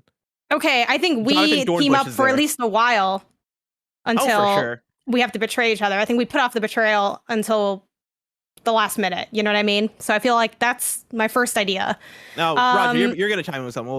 I was just going to say, this is literally PlayStation Battle Royale. All-Stars Battle Royale. Oh my God, that's literally what this is. Oh my God. Jokes aside, the little tangent, there was somebody on Twitter who asked, I believe it was Sancho West on Twitter who asked, if you were to give Squid Game to a developer to make a Squid Game video game, who would you give it to? And my answer immediately was, let me see Hazelight do it. Hazelight, who did both It Takes Two and A Way Out. I would love to, because their whole thing is they're really good. Yeah, that's smart. That's a good answer. They're really good at just like creating scenarios and adapting new mechanics to them. And I think they would rock a Squid Game type game. And they also know how to do multiplayer. And I think they could figure out how to do competitive and all that stuff. I think that would be a really fun game to play. And I would love a PlayStation or like partners with Hazelight to make a PlayStation Battle Royale, but it's not the Battle Royale, it's a Squid Game version of it. I'll be all about it. But sorry, go on. What am I doing for here? Okay, so do we get to pick what games we play, or the games are already chosen? The games are already chosen. So it's like it's American playground games. I'm bad at those, I think.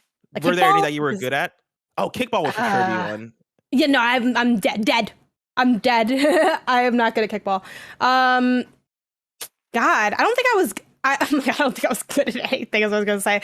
I don't know, maybe Foursquare could maybe okay. I feel like I was okay at Foursquare. The little bit of I played. I also didn't. I'll be honest, y'all. I really didn't. We didn't have like proper recess at my school, and we only had gym class once a week. So, and it was only like 30 minutes. So, like, what kind of school did you go to? Why didn't your school have proper recess? I went to a school on South Side Chicago. Why didn't have proper recess? I don't know. Lack of funding, lack of care. Like, my school also only ran from 8 a.m. to 1:30 in the afternoon. Was there not like a playground? My school day. There was a playground. We just didn't like use it, like ever.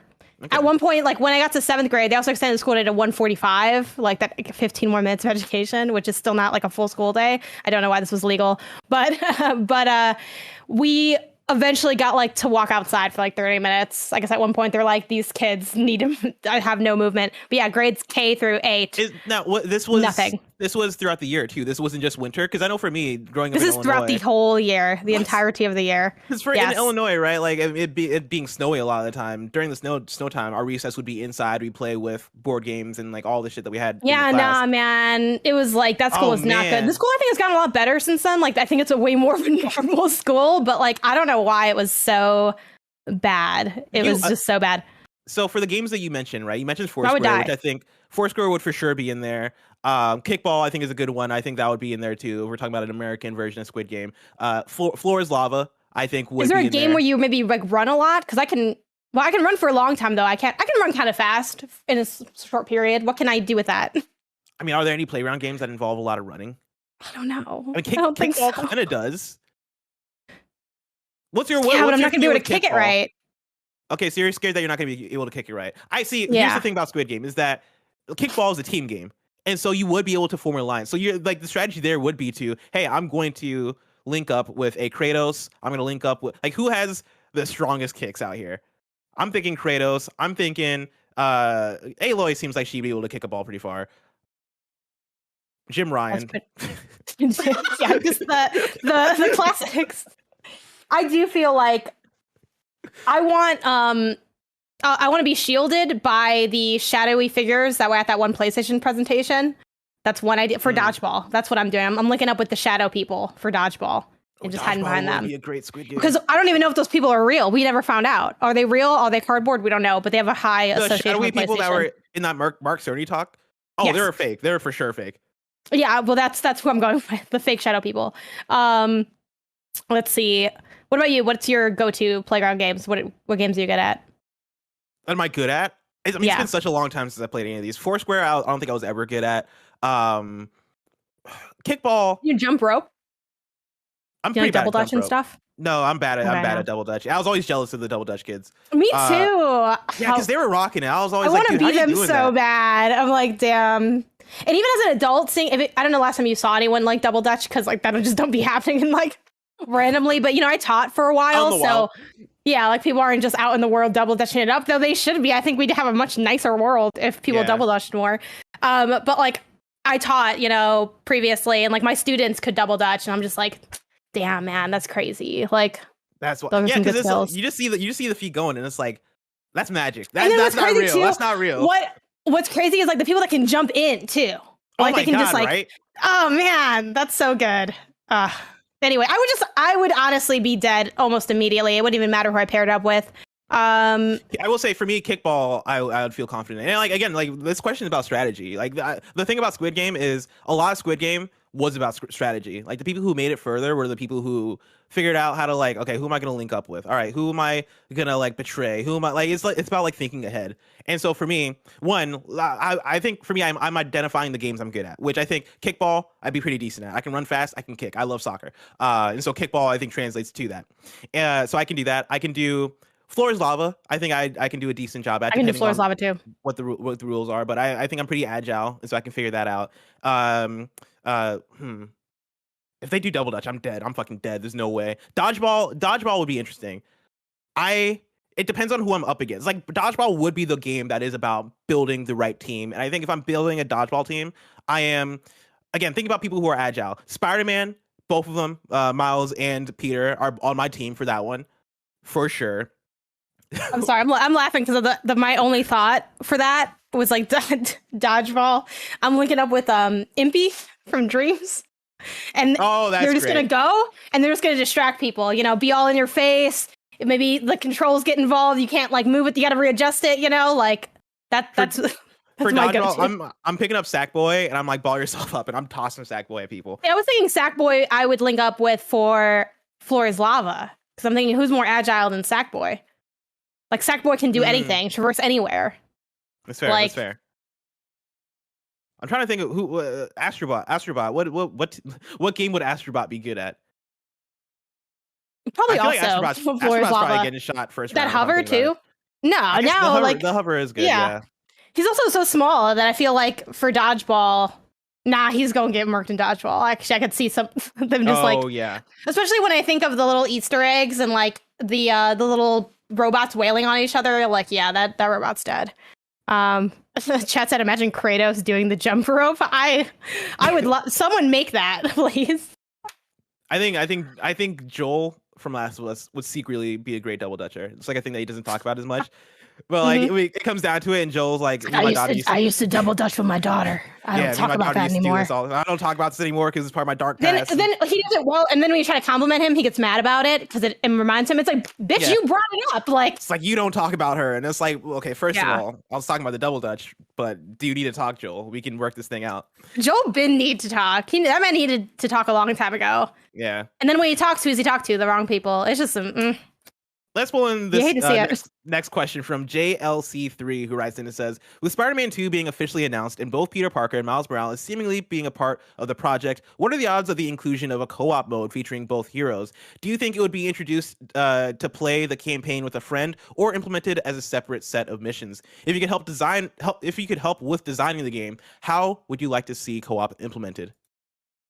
I think it would be, I feel like if they did it following in line with kind of their approach to multiplayer, it would be like added in after the fact or like a DLC thing later where it's like, oh, and now you guys can do these set of missions together or run this quest line or storyline together. And I think that actually probably would be the best implementation because I'm trying to think of what are games where you already have like those two characters and then somebody can be the second character and it's equally fun for both of those. I'm not sure if there's that many games that have that. Yeah, I feel like it's such a tough thing to do, and that's why I don't think they would do that for Spider-Man 2. I think Spider-Man 2 is going to be fully single player, and I think if they were to go that route in terms of making a co-op multiplayer Spider-Man, I think you make it a spin-off game, and I think you make that the thing for this game. Like when you announce it, you say, "Hey, this is co-op. You are playing as Miles and Peter and Spider-Gwen and Spider-Pig and like all these different characters." And go. It's made by Hazelight, and it's just a bunch of mini games. It's like you're Spider-Man and Miles, but you're actually just like playing like Touch 4 together. Yeah. Yeah. And so I think that's how they do. But if I could design the game, if it is like this has to be a co-op game with Peter and Miles, and we're going about it that way, I'd probably make a separate set of missions. I think I'd keep that separate from the main campaign. I think most people want that to be single player and want that to be what we've gotten so far out of those Spider-Man games. I don't think people want them to like switch it up all of a sudden, because people love the Spider-Man games for being these open world. I'm going to collect all the things. I'm going to 100% this. I'm going to, fight all the villains. I'm going to do the crimes in the city. I'm not going to do the crime. I'm going to stop the crimes in the city. Like they're taking a really different direction. Yeah, I mean, Spider-Man doesn't always follow the law. How many times in that game have I jaywalked? A lot. I've jaywalked a lot in that game. All right, so like Spider-Man. Everyone does that in New York, though. That's on brand, if anything. What the fuck are you talking about? Doesn't everyone do that everywhere? I mean, there's some places where you go to and they're like, "Hey, don't jaywalk because the police will get you." But I jaywalk right in front of the police department right over here too. They do it too. Jaywalk with them. Yeah, they jaywalk right next to me. Someone said that like they care about that a lot in the East Bay. Is that true? I don't think I've tested that out. Yeah, in East Bay. I mean, I don't jaywalk that often. If it's like at night and there's no cars around, then I'll jaywalk. But I feel like something about how big like all the blocks are in California, like it doesn't end up being more convenient. Like you guys just need to add a light. Like you have to wait so long that it's not that useful. But yeah, I'm too much of a law-abiding citizen, man. Yeah, I think separate would be the best, because then you could really tailor it. Again, I think if it's just drop in, drop out, there's not a lot of games where that's that fun to do, and especially like balanced combat wise, because the only games I think of that have good drop in, drop out co-op or something like, like some of the Mario games come to mind for that, but that's because it's about just getting through an area. You're not like you fight things along the way, but it's not in the same way or the same, like it's not the same reason people go to those games. So yeah. I would think a separate thing would be good. One more question I'm going to pull for our special reader mail episode from JoshyG, who writes in and says, "Where is the PS5 version of Cyberpunk, and do you think it will run well?" It is not here yet, and do I think it'll run well? I think it'll run well enough. Like, I don't know how impressive it'll be compared to like what it's already been. Like, I don't think it's gonna completely turn heads or revolutionize it, because it's still the same core game. So I feel like there's already been looks at, even if you're thinking of like the PC, because obviously it was like super broken on like PS4, but like the PC build of that game, yeah, like I think it's in kind of a known quantity in terms of like the ceiling for that performance wise. So I don't see the PS5 thing doing anything that's like, oh man, this is completely revolutionary. This has never been done before. This is a big deal. It's like absolutely needed to pay attention to. That's sort of where I imagine it would be. And the reason I have a non like negative look at how well it'll run is because I don't think they'd put it out if it wasn't ready. But wasn't that the whole problem to begin with? So I don't know. I feel like they wouldn't again, maybe, right? I don't know. Maybe being naive there. Part of me thinks that they couldn't handle putting out that game and it being completely broken on PS5. I think at that point you just cancel it as CD Projekt Red, because I think they've taken so many hits as a publisher, and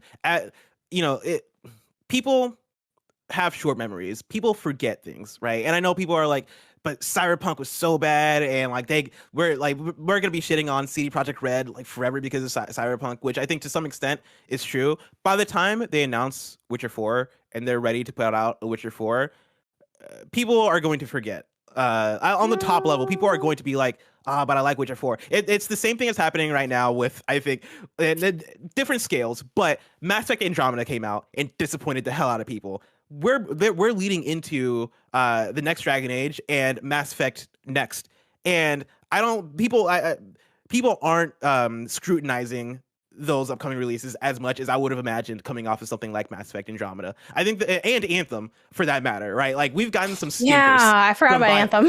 Yeah, we've gotten some stinkers from BioWare, and even those I don't think have totally dissuaded people from being like unexcited for their next game. So I think if that is the case, I think coming off Cyberpunk 2077, there's still some hope for CD Projekt Red to put out a Witcher 4, and if it's good, that might get some goodwill back from people. But I do think that there's probably in their heads on the marketing side of things, them going, hey, we cannot we've got to like stop or not fuck up like this again, and putting out a broken version of Cyberpunk again on PS5 and Xbox Series X, I think would be on the level of wow, like that is that whole marketing cycle over again, or that news cycle I should say over again of oh, this is fucked up. Oh, this game is broken. Oh, I can't believe they did this. And that, I think that will continue to haunt them in a way that they probably don't want. And so I think Cyberpunk on next gen is going to be canceled before it comes out bad.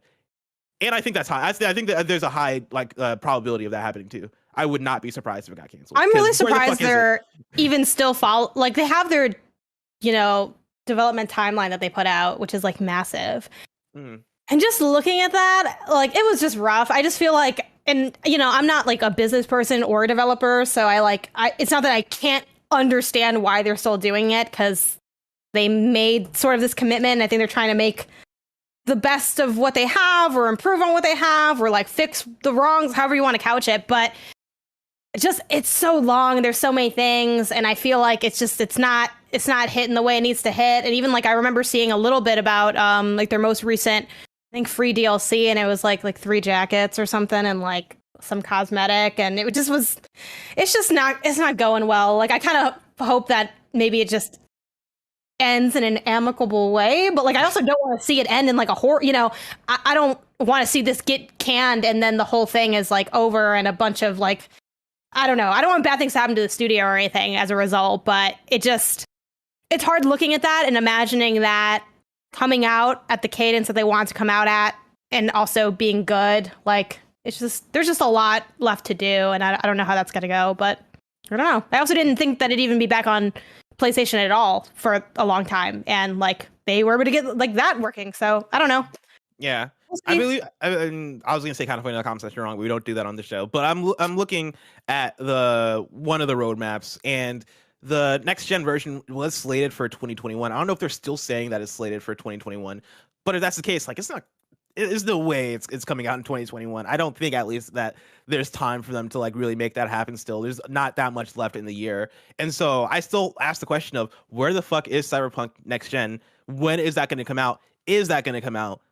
I don't know, man. Stay tuned for those questions. But for now, I want to remind you that you can go to patreon.com/kindoffunnygames, where you can get the show ad-free. And speaking of ads, let us tell you about our sponsors. This episode is brought to you by Purple. It's funny, the last few years, everyone has been really interested in their sleep quality. There's all these methods for getting a great night's sleep: meditation, yoga, mattress toppers. But no matter what you do, if you're sleeping on a terrible mattress, your sleep will also be terrible. It's that simple. That's why I recommend that you sleep on a Purple mattress. That's because only Purple mattresses have the Gel Flex Grid. Unlike memory foam, which remembers everything, Purple's Gel Flex Grid bounces back as you move and shift. I absolutely have been loving my Purple pillow. I've been talking about it for so many years. The Purple mattress as well is such a fantastic way to improve your sleep. I could not recommend it more. Getting a great night's sleep starts with having a great mattress. Get a Purple mattress. Go to purple.com/kindafunny10 and use code kindafunny10. For a limited time, you can get 10% off any order of $200 or more. That's purple.com/kindafunny10. Code kindafunny10 for 10% off any order of $200 or more. Purple.com/kindafunny10. Promo code kindafunny10. Terms apply. Next up, of course, I want to give a shout out to HelloFresh. Meal planning and going to the grocery store is so 2019. Get rid of those to-do list items with HelloFresh. They're here to keep you stocked, chopped, and fully brocked. Oh, I love that. They're talking about broccoli. HelloFresh delivers pre-measured ingredients and mouth-watering recipes directly to you. And we're talking fresh, going from the farm to your door within a week. They've got options like quick and easy meals, low prep, one pan, and 10 to 15 minute meals, which Cool Greg has been loving absolutely. So you can cut down the time you spend on cooking and cleanup that you can get back to your family sooner. Plus, HelloFresh offers fantastic variety with over 50 menu and market items to choose from every week, including vegetarian, calorie smart, and even gourmet options. Recently, Kevin was telling me about this fried rice that him and Paula made, and it sounded fantastic. You can go to HelloFresh.com/KFGames14 and use the code KFGames14 for up to 14 free meals, including free shipping. That's up to 14 free meals free, including free shipping at HelloFresh.com/KFGames14 with the code KFGames14. 14. And finally, shout out to Fitbod. Sometimes keeping your workout motivation can be tough, even more so if you get bored with what you're doing or it gets too easy, because making progress means overcoming new challenges and keeping yourself engaged. That's why Fitbod created a fitness program that adapts to you with new exercises to adjust how you're progressing. Cool Greg's been doing this. He's been training for his half marathon, and Fitbod's been a great thing to help keep him accountable, keep it feeling fresh, just keep him motivated to keep his exercise up and keep trying new things. Fitbod's algorithm uses data and analytics to help you build on your last workout to maximize your results. Plus, Fitbod workouts are balanced to avoid overworking muscles with varied exercises to keep you sharp. You can pick up the pace on your fitness journey with Fitbod today, and your future self will thank you. You can get 25% off of your membership at fitbod.me/kfgames. That's 25% off at fitbod.me/kfgames. fitbod.me/kfgames. All right, Janet, hit us with those PlayStation updates. All right, starting off with your greatest hits of PlayStation news for the week. We got PlayStation celebrates 5 years of PSVR. This comes from Isabel Tomatis at the PlayStation blog. Today, at the time of it being posted, marks the 5th anniversary of the day PlayStation VR was introduced to the world. And we want to take this moment to thank all of our fans and our talented development community for embracing this platform and supporting PSVR through the years. It's amazing to see how virtual reality has really established itself in these past 5 years as a platform for gaming. And we're pleased to have PSVR play a big role in VR's growth. And to celebrate this PSVR milestone, we want to give a special thank you to PlayStation fans. Starting in November, PlayStation Plus members will get 3 PSVR bonus games for no extra charge. Stay tuned for more details in the PlayStation Plus update in the next few weeks. And then we have a stat of most played PlayStation VR games globally being Rec Room, Beat Saber, PlayStation VR Worlds, The Elder Scrolls V Skyrim VR, and Resident Evil 7 Biohazard. Blessing, I'm curious to know, what are your most played PSVR games? Most played is Beat Saber by a lot. I loved Beat Saber. That's probably my favorite PlayStation VR game and VR game period. And behind that is probably Astro's Playroom. But also big shout outs to Blood and Truth and Trover Saves the Universe. Those are 2 ones that I loved a lot as well. I love PlayStation VR, but I'm sad that I haven't had a big reason to bust it out in the last year or so. Ever since I moved to my new apartment, one, I would have to make space to actually make VR work, and so that's always that's the big hassle. But then also, there's not been that big VR title recently that has made me go, oh, I gotta check this out. If there was a new Trover game or a new Squanch Games game, I'd be totally down for that. I would bust out the VR for that. Or if there was a London Studio game or a new Astrobot or something along those lines, even something comparable, something of that level, I'd be totally down to bust it out and play it. But I feel like it's been a while since we had those big hitters for PSVR, which saddens me. But I think part of that is because PSVR 2 is around the corner, and I'm sure they're all ships ahead, right? All focuses on developing for that, which is why I don't think we've been seeing the big games. But it's exciting that Moss 2 is still around the corner, and that is coming out for PSVR. And yeah, like for you, I forget what your VR story is. Do you have any most played games for PSVR? Yeah, my VR horror story of trying to get this machine and going to a pawn shop and a GameStop and then another GameStop and then return it. I have a whole vlog on it from years ago. But yeah, I had PSVR. I finally got PSVR after struggling to figure out where I'm buying it from. But I've had it for a couple years. I really like it. I'm a big fan of VR. I like seeing innovations in the space, and I think VR is a really fun one. And I think it's been definitely an uphill battle figuring out what does a good VR game look like, and in what ways is that similar or not similar to what we see in the console space. What does it really mean to make a standout VR game? If this game is so good, can we get it on console? Why can't we get it on console? Do we want it to be on? But I've enjoyed seeing some of those questions get answered and explored. For me, my most played VR games, definitely Astrobot Rescue Mission. I picked up Beat Saber as well, played some Moss. One of my first games that I got on PSVR was Wipeout, which had a VR capabilities or a VR mode. I don't know if you guys could hear that horn outside, but yeah, I did not. Did you do Resident Evil 7 Biohazard in VR at all? No, yeah, I couldn't either. Do you remember when they sold that candle for the full immersive experience? No, did they? I missed that. They sold a candle with the game. I don't think it was PlayStation selling the candle, or even Sony, or maybe even Resident Evil proper. I don't remember where it was from, but I remember seeing that it was a candle that was supposed to smell like the baker's house.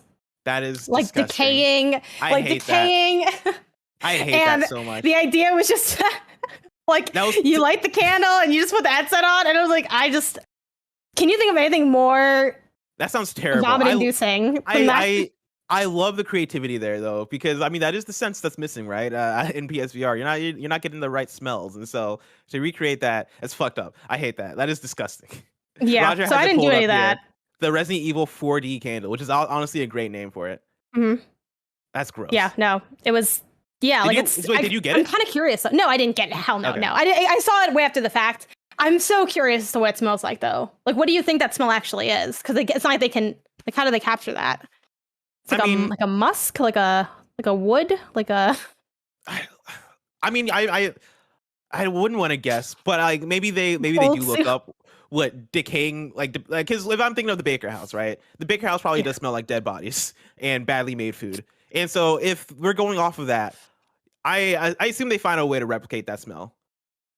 And if that's the case, I do not want that candle anywhere near me. I hate that. Yeah, that's really scary.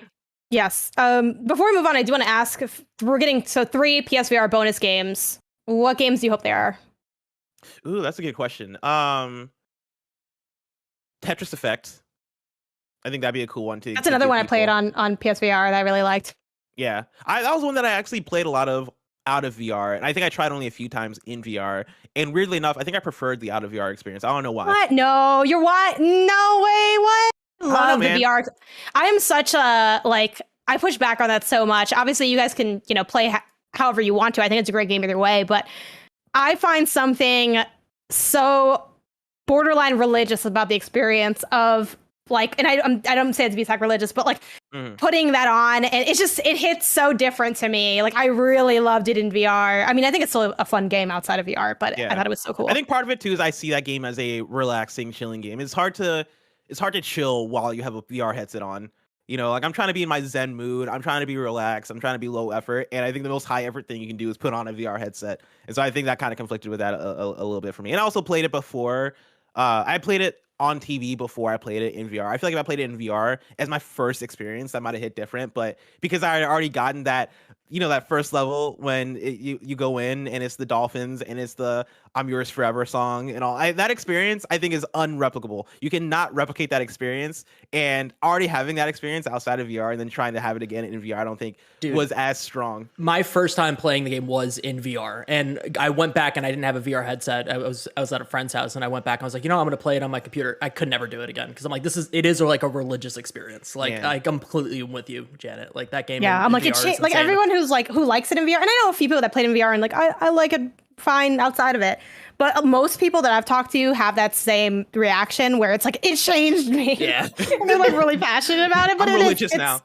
It is so cool. It is so cool. Okay, 2 other ones. I will say regarding Tetris Effect, I did play a lot of Tetris Effect Connected this last week on Switch. And man, what an experience Tetris Effect still is to this day. What a wonderful game that everybody in their lifetime should play. That is such the best Tetris.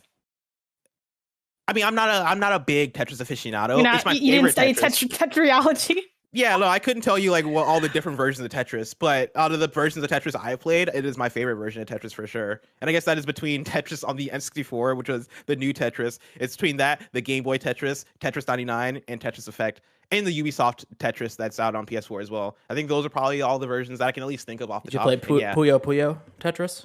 I didn't play Puyo Puyo Tetris, but I did play what's the other N64 Tetris game that wasn't Tetris but had Tetris in the name? I'm gonna look it up. You call it Hatris? I don't know. There was a Tetris with a bunch of hats. Oh, no, I've not played that one. That sounds hilarious. I'll look it up, but yeah, sorry. Jane, while you look that up, I'll give my VR. Here's Hatris, by the way. My VR wish list. Yes. Wait, what is it called? Hatris. No, I'm just showing everybody Hatris. I don't know what Blessing's talking okay, about. I just want to show everybody Hatris. The thing I'm talking about is called Tetrisphere. And you can always do that. You're playing Tetris on a sphere. It was a weird game. Literally, just whenever we're talking, pull up a different form of Tetris and just let people figure it out in the comments. For me, I want, and I don't know if I'm pronouncing this right, but Neko Atsume, that cat game, where you find the cats. It was a really big on mobile for a long time. Okay. That came to VR not that long ago. It came to PSVR specifically because I don't think it's on any other platform. It came out this year for PSVR. I want that game. It's $17, and I'm like, should I buy it? Oh, do I want to put the the headset all on? This game, But if they gave it to me, I'm like, I would probably, I think I would dig out my PlayStation headset specifically to look at these cats. And it was funny because when this hit like the mobile market, and like I knew so many of my friends playing this game, and I'm like, okay, like you're just finding cats, whatever. But this is pre me also having a cat. So now that I've had a cat, I've done VR, I'm like, I can just look at these. I just want to stand around and like look at cats. So this seems great. So I want that in there. I don't think that would hype that many people, but I would be hyped for that. And I'd love to see, I don't know if they do this for like this anniversary, because I feel like it's just like a quick casual thing, but I think it'd be so fun if we saw maybe VR support for games that didn't have it before. Like if Sayonara Wild Hearts could be super cool. Yeah, you cut out. You said Sayonara Wild Hearts could have VR? Yeah, if that had a VR mode, I think, like, I wonder if we'd see maybe something like that for this. Maybe probably not, because it's so small, but like seeing a VR mode for a game that didn't previously have one would be something. Sayonara Wild Hearts is a good one to shout out. I would love for that to get a VR mode. Of course, that's very much like an indie game, and I'm sure that would be a lot of work for them to put that game in VR, but that is the type of game that I think would be fantastic in VR. That gives me even if it was just like Res vibes or Tetris Effect vibes. Yeah, even if it was just like, there are some VR games where you're kind of just like looking at it through the headset, like it's not that changed. Like even that I think would be fun.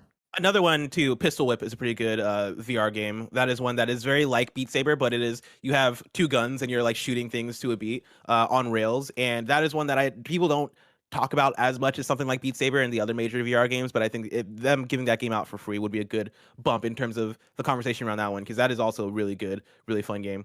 By the way, quick tangent. I looked up the top 10 Tetris games. as listed by RetroDodo.com, a website I've never heard of, but hey, the list looks official. So, they got at number 10 Tetris Battle Gaiden in 1993, which I'd never heard of. Tetris. Number 9 is Tetrisphere, which is the one I was talking about for N64. Number 8, Tetris Axis, which came out in 2011 for 3DS. Number 7, Tetris Party for Wii, which is WiiWare. And again, I've not heard that one, but it looks kind of fun, if I'm being honest. Tetris for the NES, 1989.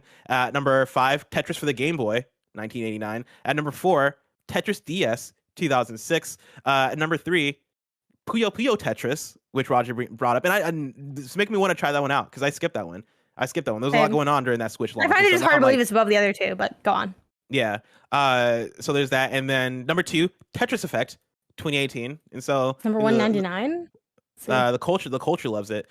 And then number 1, the new Tetris 1999, which is the one I played back on the N64. Oh, okay. I'm surprised Tetris 99 isn't anyone on this list. I feel like that's a pretty fun game.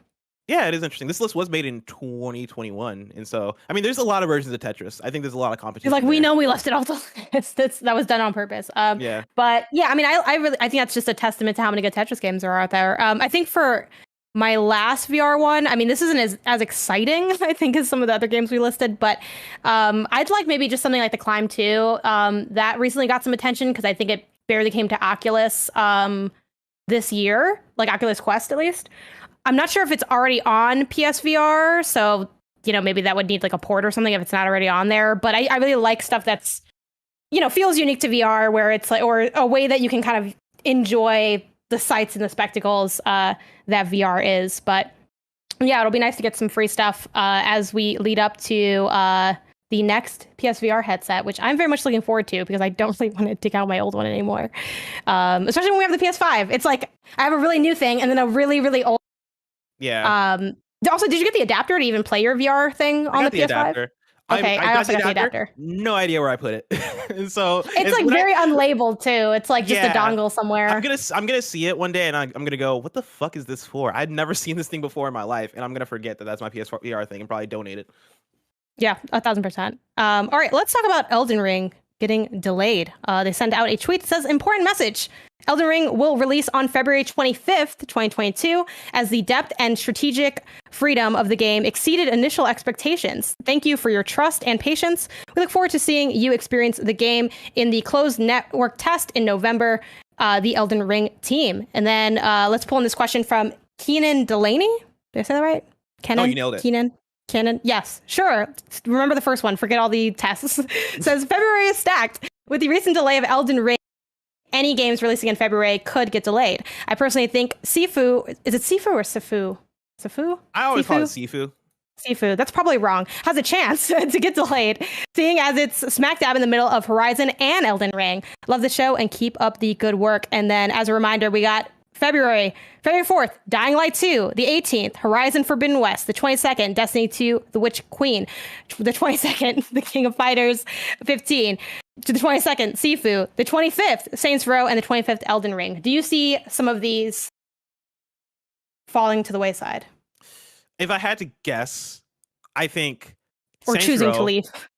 I think Saints Row would get delayed out of the 25th. It competing on the same day as Elden Ring, I think is just too tall of an order, and that's especially coming off of both Horizon Forbidden West coming out on the 18th, which is only a week prior, and then Dying Light 2 coming out a few weeks before, right? Like Dying Light 2, I think is a good enough distance away, but all those games being big open world games, I think puts them in a place of a lot. People are going to want to spend a lot of time with these games. You know, they're not one and done games. They're not games that you beat in 2 sittings. These are games that you're going to want to spend a lot of time with. And so I think, at least for a couple of these games, the better choice is to get out of there. Horizon Forbidden West being the big one, I could see going either way. You know, Horizon is a very popular game. It's probably out of this list, it is the most popular in terms of mainstream sales. And so I think they, like, out of this amalgamation of games, they're the ones that would theoretically come out on top. But I do think you still, regardless of that, run the risk of that, like the interruption by Elden Ring, not necessarily putting you out of the top, but maybe eating into your sales, or at least the conversation quite a bit. Because, you know, one of the things that goes into like the not only the game sales cycle and also the media cycle, one of the things that comes into it is like guides and media coverage, and there's only so much bandwidth that media has. And if you're somebody, especially somebody like Saints Row, where out of all these open world games, right, it's an open world game that is going to hinge on people putting together like guides and collectibles and figuring out how to like cover all these things. I think Saints Row probably wants all the press that they can get, because they are a franchise that is popular amongst its fans, and being able to have the space to live and breathe outside of these other games is going to give their fans more of a chance to actually be able to appreciate that game outside of the shadow of these other ones. And so, yeah, I think Saints Row's at risk. I think Horizon Forbidden West is a little bit at risk, just maybe for Sony to play it safe. But at the same time, like these are all well, Horizon and Elden Ring specifically are very big games that I don't know, man. Like both of those publishers might be down to bump heads on that one and go, fuck it, we'll fight it out. Especially when we're still waiting on Breath of the Wild 2 to be released for February as well. So for history again to repeat itself. I think literally it's gonna That was a good one, Janet. That was really good. I feel like it's gonna happen. Why wouldn't it? Why would the universe want us to thrive? What has given you that sense? I mean, well, what in the last 2 years has made you think that anything good would happen? Listen, Breath of the Wild coming out in February, and I know there's a PlayStation podcast, but do not be mistaken. I'm clearing my schedule out for Breath of the Wild. If anything, that's good news for me. I'll get to all these games, other games later. I'm playing Breath of the Wild when Breath of the Wild comes out. Yeah, how are we gonna do? We gotta do the Horizon Forbidden West review. We can do that 2 months later. 2 hours in. You're like, I installed it. That's it. I think so Horizon Forbidden West, just to kind of like refresh my memory, it only had like that pseudo vague delay where it was like, oh, we're trying for this slot, but this is the date. Like they never really got an official, like an actual delay, correct? No, well, it was officially announced for 2021, but it didn't have a solid date. And then it had that PlayStation blog where they were like, they delayed God of War, and then they were like, and other games like Horizon Forbidden West, we're seeing where things are at with that, and that could get delayed. That was kind of the tone, and then it did officially get delayed to 2022. It sort of had like, I mean, I guess you can call it do you call it a delay when they have like the year and then they were like, never mind, but it's never been like, that's so, okay. Delay. So because it already got delayed, I think that one is going to stay. I think the things that are a risk are things that actually haven't already been delayed, because Elden Ring, this is the delay, right? Into February. Dying Light 2 also already got delayed. King of Fighters, I think, also was delayed into February. I'm pretty sure. I don't know offhand because I don't fully remember. I don't actually follow the King of Fighters like that. I just vaguely remember seeing it get delayed. I'm surprised you even know that, because as somebody who I like fighting games, I didn't even know that. Well, I think I know. Like, I can Google it really quick to see if it did. But other than that, looking at this list, and Sifu also was delayed, wasn't it? Yeah, Sifu was delayed. What's the best PlayStation exclusive? Is what they said. Yes. And we're back. We had a quick cut there because we had a blue screen of death happen. And so quick moment of silence for Roger's computer. Rest in peace, gone, but not forgotten. Janet, we were in the middle of talking about the Elden Ring delay and the games that could theoretically get delayed. I'm not sure where the cutoff was, but we were in the middle of basically talking about like the whole calendar. And part of what we were talking about was King of Fighters, and well, the point I was making was King of Fighters and Destiny 2, the Witch Queen, being unaffected by everything else. Because like the Destiny 2 Witch Queen, Destiny fans are going to play it regardless. You know, I think that hinges less on like other stuff and like conversation, all those things. And King of Fighters 15, I think, is just in its own world of not really caring. I do think Sifu, though, as a new indie game coming out, does have things to worry about. A double delay, that could happen. I think if a delay happens, it'll be because they couldn't get it out when they needed to or when they wanted to, rather than I don't necessarily think that anyone's going to leave because it's crowded, even if that might be like beneficial. I feel like at this point they have their dates and their plans and it sort of is what it is. And obviously for actually a lot of these games, they're like, this isn't the date we wanted anyway. We can get it out there. So I think people are going to continue to gun for these release dates. And yeah, I don't know. I mean, it depends on how Elden Ring's really doing, whether or not we think it might get an additional delay. February is really, but whenever they have like a short delay, I always feel like, well, it probably means that it's basically almost good. Yeah, they just need like a little bit more time. So they talk about in their delay, right? They talk about like the scope essentially, or like we're making it too amazing. The depth and strategic freedom of the game exceeded initial expectations. It's like, that's the reason why you're delaying it a month, because the scope. That is a lie. Like, there's no way that like, oh shit, this game is bigger than we imagined. It's only going to take us 1 month to figure that out, though. It's like, no, this game is so good. We're still working on it. I mean, that's always the angle, right? And that makes you're never going to know why. You're like, well, we've never gotten an honest tweet why a game is delayed, because why would they tell you the inner workings of like what they're doing? You know, I mean, they could, but like if it was delayed a year, then I'd be like, okay, then they're really like scoping this thing up, or like think the direction has changed, right? Or if they delayed for even like months and months, it being delayed 1 month makes me think that no, there was like a short, like there was like a small thing in the process of whatever it was, right? Maybe like something regarding marketing or something regarding a bug popped up that they didn't catch, and they did catch it now, and they're gonna take a little bit of time to fix that. I think usually a month delay points to something along the lines of that, as opposed to, oh, this is going to take a big shift to figure out how this is going to go or how this is going to look. The scope is too big. I don't think it's that necessarily. But either way, you know, it's like what it's like the famous, was it the Miyamoto quote that everybody always quotes in these situations? Oh my God, I hate that quote is the "don't do this to me" blessing. That quote is literally the like gaming community. Like I wonder if Miyamoto hates that quote as much as like a lot of other people are growing to hate that. It's so annoying to see. I always love butchering it, right? It is a delayed game is good someday, but a non-delayed game that comes out fucking terrible. All right, and so hey, it's good news. This is good news. Did I? One thing. Yeah, you nailed it. Yes. One thing I do want to shout out really quick before we leave PlayStation updates is that they did, and I feel like this might have already been posted like for a while, or maybe just got reposted, because we saw this when the PlayStation 5 was first getting launched. But you can go to the PlayStation website and once again put in your information to be on the waitlist to get a PS5, specifically for the holiday season. So if you're someone who hasn't ever given your information to PlayStation to get in line for a PS5, or you did and you're like, clearly they didn't get my name because they never called me up or something, definitely head over and do that.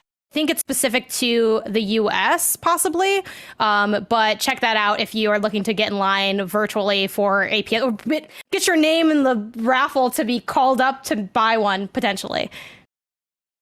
Janet, it's time for PlayStation Picks. This is where we highlight a few of the cool looking games coming to PSN this week. We have one big hitter. It is the Dark Pictures anthology House of Ashes. That's coming to PS5 and PS4 on Friday, October 22nd. And that is one that I completely forgot about. I feel like they've not done a good job of hyping that one up, because that has snuck up on me. And I want to play it. I don't have the code yet, but you know, hopefully I get it soon. I really do want to check that one out. And so looking forward to that. Ashley Tisdale's in that too, which has me really excited because I love Ashley Tisdale. Shout out to High School Musical and Sweet Life. In terms of the actual PlayStation picks themselves, we got just one this week. A game called Ever Tried, for PS5 and PS4. That's coming on Thursday, October 21st. Evertried is an isometric tactical roguelite where the player ascends a mysterious tower in the afterlife using their wits, strategy, and positioning in turn-based combat. Make clever use of attacks, movement, skills, and hazard to clear floors of enemies and advance higher toward your destiny. This is one that, of course, I had a shout out. It's a roguelite. And also, there's not much else coming out this week. And so I kind of had to dig in the bag for this one. But I do like the art style of it. Looks pretty cool. Looks pretty interesting. If you're a roguelite fan, I would implore you to look into this one. Maybe look up some reviews, see how people are liking it, and maybe give it a shot. Also, to quickly backtrack for a hot second, with House of Ashes, if we don't end up getting codes for that, maybe that'll be my first physical PS5 game. Oh, okay. That's a good one. A nice dark pictures anthology. Only $30? Yeah, let's make some memory. Are you looking forward to that game? Yeah, absolutely. I have not thought really any of these games are particularly good. I wasn't even really a big fan of Until Dawn, which we'll clutch their pearls at, but I just thought it was really like cheesy, which I know was kind of the point. People were like, it's camp. That's what. Okay. But I'm all in. I love this genre. I'm just going down with the ship. Maybe they'll turn around and come up with something really good. And for what it's worth, like, I don't think the games are like actively bad. They're just kind of middling. But I like making the choices, and I always play them with my family. So I'm very excited to play this, like, genuinely. Yeah. I'm very impressed that they've committed to this for this long, because the whole thing was, Dark Pictures Anthology is a series, and it's going to go on for, I forget how many games they said. I want to say it was like 6, which is like a lot for year-to-year development. And, the Man of Medan and Little Hope haven't been received as well as Until Dawn. But I'm with you that I think they're a strong find.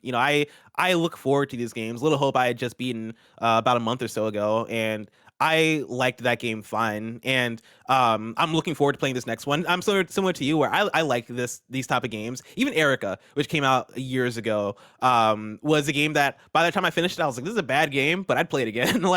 When it comes to these narrative, weird, like, choose your own adventure games, there's something about them that I just think is so novel and just fun for the experience, regardless of their own quality, that I'm totally down for the ride. And so yeah, I'm looking forward to trying this one out. I always hope that they're better than what they end up being, and this is another one where I'm like, I hope this ends up good. I hope it's fun. I hope it's great, and I hope they see an uptick of quality with these Dark Pictures Anthology games, because Supermassive is a dope studio that we know can do dope work, and I want to see them continue to do dope work. And so yeah, like I'm ready to check it out, but that's gonna wait because I think Guardians also comes out this week, and so actually no, it doesn't come out this week because it's not on my list. Hold on, let me look up when Guardians of the Galaxy comes out just to make sure. Yeah, it's funny. I also didn't have it on my list because nope, that comes out next week. I don't have any plans, I think, to play it unless everyone's like, this is hot fire, like this is like a you can't miss out on this like type of game. Other than that, gotcha. I think I'm gonna pass. Yeah, Guardians comes out next week, and so Dark Pictures Anthology does have the space to kind of like be the game of the week, and so maybe that's gonna be good for it. We shall see. But for now, Janet, what you been playing?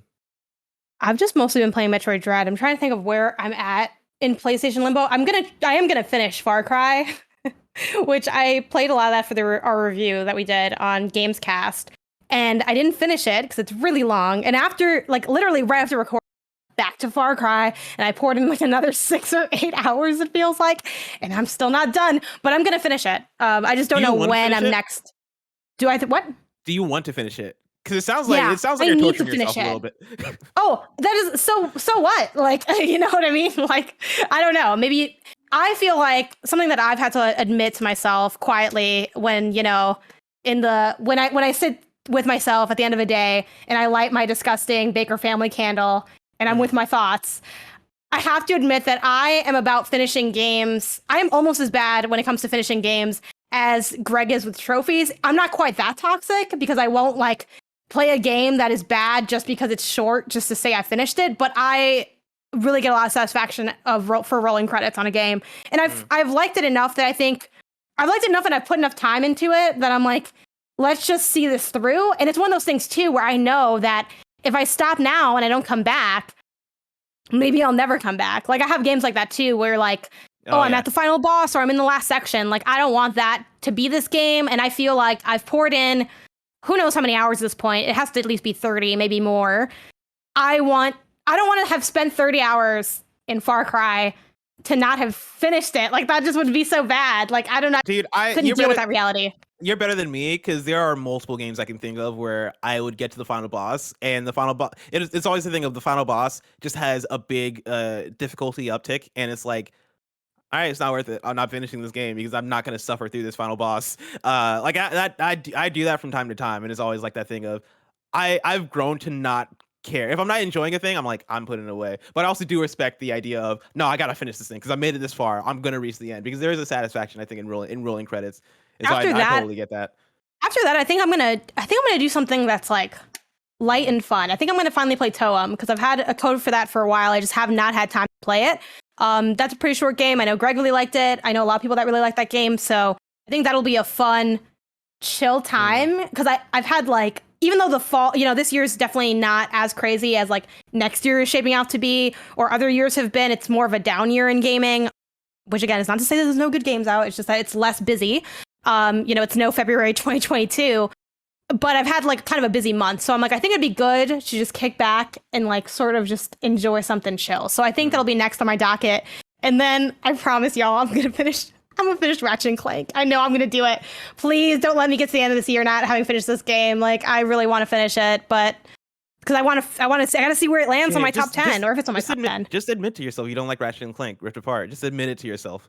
But it's not as fun if I can't like talk. Like I want to be able.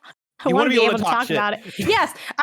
Yes and no. I mean, part of the job is getting the information to make the assessments. Like, how can I talk about what I want from the next game if I didn't already fit? I mean, not that you can't like have those conversations without having played everything, but I would like to be the person that finished it. I'm starting to realize maybe I'm not that person. Y'all listening probably already know I'm not that person. I have not yet accepted that I'm not that person. So that's where I'm at. That's my existential crisis. What are you playing? I'm in a similar place as you, where I've been spending a lot of my time with Metroid Dread. I just beat Metroid Dread yesterday, though, and so I can now look to the future. But that's been taking the bulk of my gaming time. And then PT, I played through for a Kind of Funny stream a couple nights ago. You can catch that on youtube.com/kindoffunnyplays. But it was my first time actually making it to the end of PT, where you roll the you don't roll credits, but you watch like the cutscene with Norman Reedus for the reveal of Silent Hills and all those things. I played PT multiple times, but I never hit that point just because I never wanted to use a guide, and I always try to beat it by myself. That game, impossible to beat without a guide. Let me tell you, like during the stream, chat had to help us out, and the things that chat were saying of like, all right, you got to look at this picture, then you got to look at the phone, then you got to look at the radio, and then you got to say Lisa into your microphone, and I'm like, the fuck? What the fuck is wrong with Kojima? Why would he make me do these things? But actually doing that and actually finishing it was such a fun novel time. Reminded me of how crazy it was when that first came out, right? Like that was such a special thing, and I had to describe it to Mike and Kevin, who were playing it with me at the time, and go like, hey man, you got to remember, this is Hideo Kojima. This is in the lead up to MGS5. They dropped this as a random game from a random studio during Gamescom or some shit, and nobody knew what this thing was for like a day. And people were playing through this thing, working together to figure out how do you solve PT? How do you like get through this game? And imagine being that first person who finished it and watch a trailer that was Hideo Kojima partnering with Guillermo del Toro and starring Norman Reedus in a game called Silent Hills. And it's like, what the fuck? Like that is a big moment that I feel like we kind of forget about a little bit just because, it's been so long now, but playing PT again reminded me of how wild and special that was. And so, yeah, I had such a good time returning to it. Oh, it's such a good horror game. Even though I would love to play it someday. Do you have it on a PS4? So it's like, Damn. I can. Do you want me to mail you my PS4? I don't. Maybe. Oh, are you paying for shipping both ways? Am I paying for shipping? Are you paying for shipping, Janet? Can Kind of Funny pay for shipping both ways? I mean, probably not in this case. I feel like I maybe I can. You know what? I'll probably be in San Francisco at some point to see y'all. So I feel like that's when I could, but then I don't know if I want that burden. Whenever you come to visit San Francisco, we find a solid 2 hours to play PT. I think we can make that work. Yeah. All right. Let's do that. Deal. Because I think it's one worth playing. It's a really fun one. I know a lot of people are like, oh, it's a demo. Oh, it's not like, it's a teaser. It's not a real game, but I do think PT is special enough as an experience that like I played plenty of games that are an hour or two long, right? PT is no different from that, and it's also a finished, contained experience, and I think it's also a special moment of like video game history. And so yeah, I think anybody should check out PT for that. But Janet, that's it for what we've been playing. It's time for our next segment, Building the List. That's right. It's our segment where we go through, we're making a list of 100 indie PlayStation games, talking about the games that are either hidden gems to us or games that we think are essential PlayStation must-play games. I bring a game, Janet brings a game, the audience brings a game. I'm going to start off with you, Janet. What game did you bring for Building the List? So I swapped out my choice like last second because when I was rereading like what this is, it's like, oh, a must play. I was like, maybe this other one's not a must play. So I put in one that I knew for sure play that I absolutely love. One of my favorite games of all time. What Remains of Edith Finch. This is like, again, one of my favorite games ever. It is a story game, and it's a story game that's so good that I feel like you should play it even if you're someone that doesn't normally play story games. Like I think it's that powerful. It very much is, it's a walking simulator, but it sort of brings in these elements of magical realism to how it goes about telling its story. So it is part you doing the classic thing of like you're walking around thing with like objects or moving through a room or something, some like very, very light, like environmental puzzle solving in the sense of like you're looking for how to get to maybe a next area in the house, but then you're sort of filling out this what's essentially kind of a diary storybook situation where you're remembering these tales of family members, and the sort of running theme is that everyone has like died in some way, and there's like maybe this kind of curse within your family going on, or there's like something there, and you're remembering a little bit of their lives and how they passed away. And there, sometimes you'll like get through a story and it's like, well, how real was that? Is that actually how it happened? Or is this an exaggeration, a rumor? You know, is this a dramatization of it? And it just kind of follows that line, you know, again, without giving like more away for where the plot ends up going. But it's really beautiful, really special. And then shout out to being on a swing in that game. Like you can, it's first person and your character like goes on a swing at one point, and it's like I am blown away every time playing that section where I'm like, how did they capture the feeling of actually experiencing that in real life? Like it sounds like a small thing, but it's like a really nice, impressive detail to me within that game. And again, really beautiful, really moving story, really surprising and gut-wrenching. Just one of my favorites ever, What Remains of Edith Finch. Please go play it if you have not already. I totally agree. What Remains of Edith Finch is super dope, and I believe that is an Annapurna interactive game because I think I have that in my Annapurna like collection pack. I'm looking at it right now. I think they did. Yeah, they probably did publish it. Developed by Giant Sparrow. Yeah. Oh, you know what? Yeah, it is Annapurna then if it's Giant Sparrow. Yeah. Mm-hmm. Annapurna, yeah.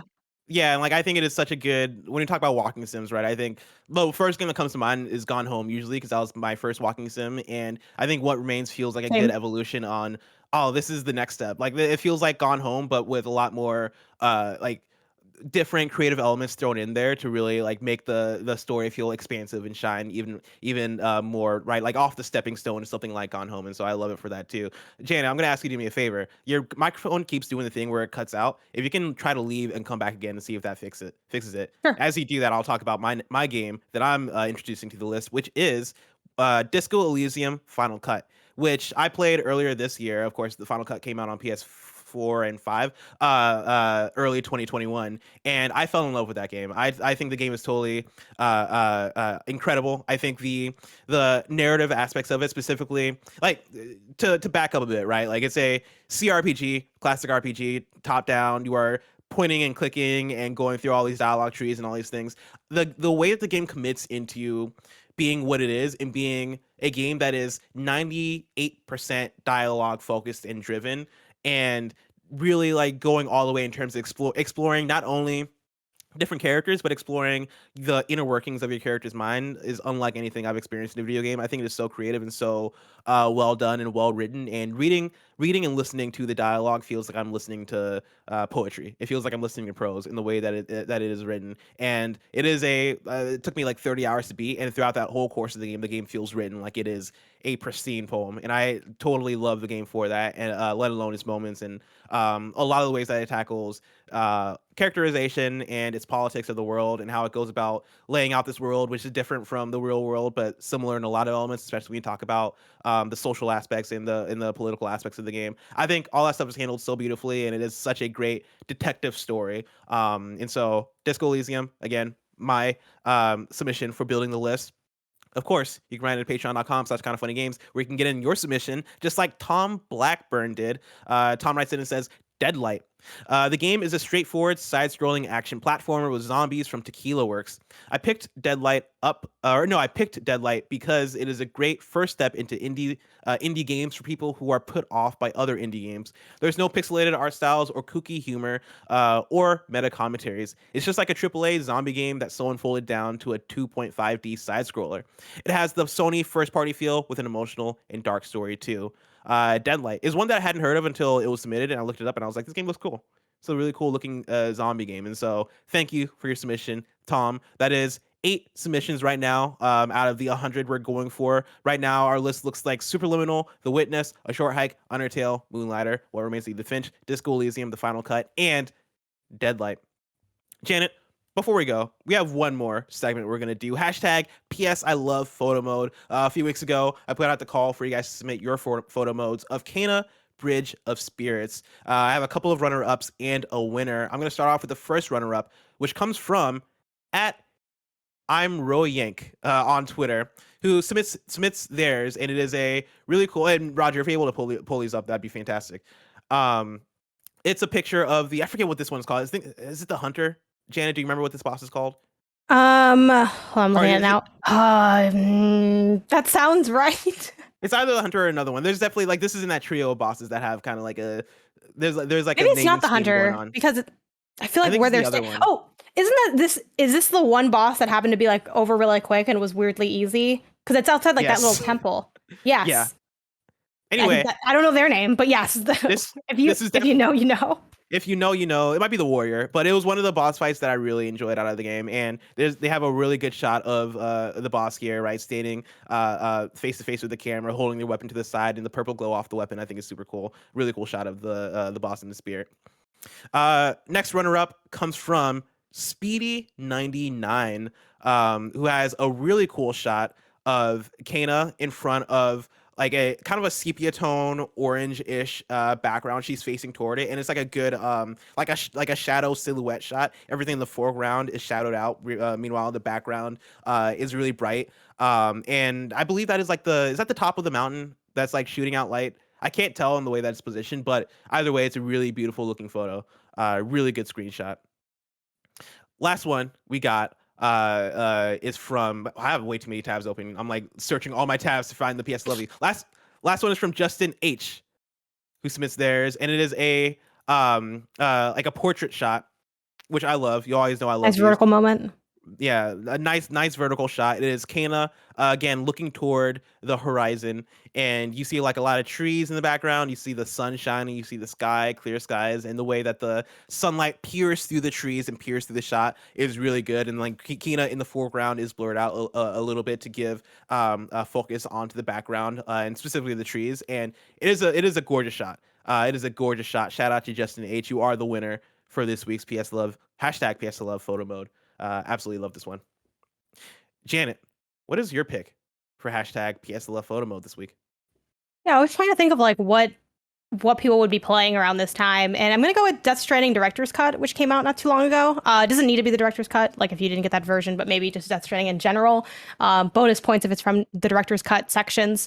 What's funny though too about this is I am now realizing, and I realized this a few days ago, that I kept saying oh, I can't wait for this to come out because then I'm finally gonna play it. I have not played this game yet. Dude, that is everybody. I feel like everybody had that moment where they were like, oh, let's fucking go. Death Stranding Director's Cut. Nobody touched it. At least in my circles. I know people touched it, but I feel like so many people didn't, including me. Bonus points if you add completely unrelated to the Death Stranding screenshot, just something that you've recently realized is a moment where you disappointed yourself with gaming. I just add that in there for no reason because that's where I'm at right now with this growing backlog. But yeah, give me that Death Stranding screenshots.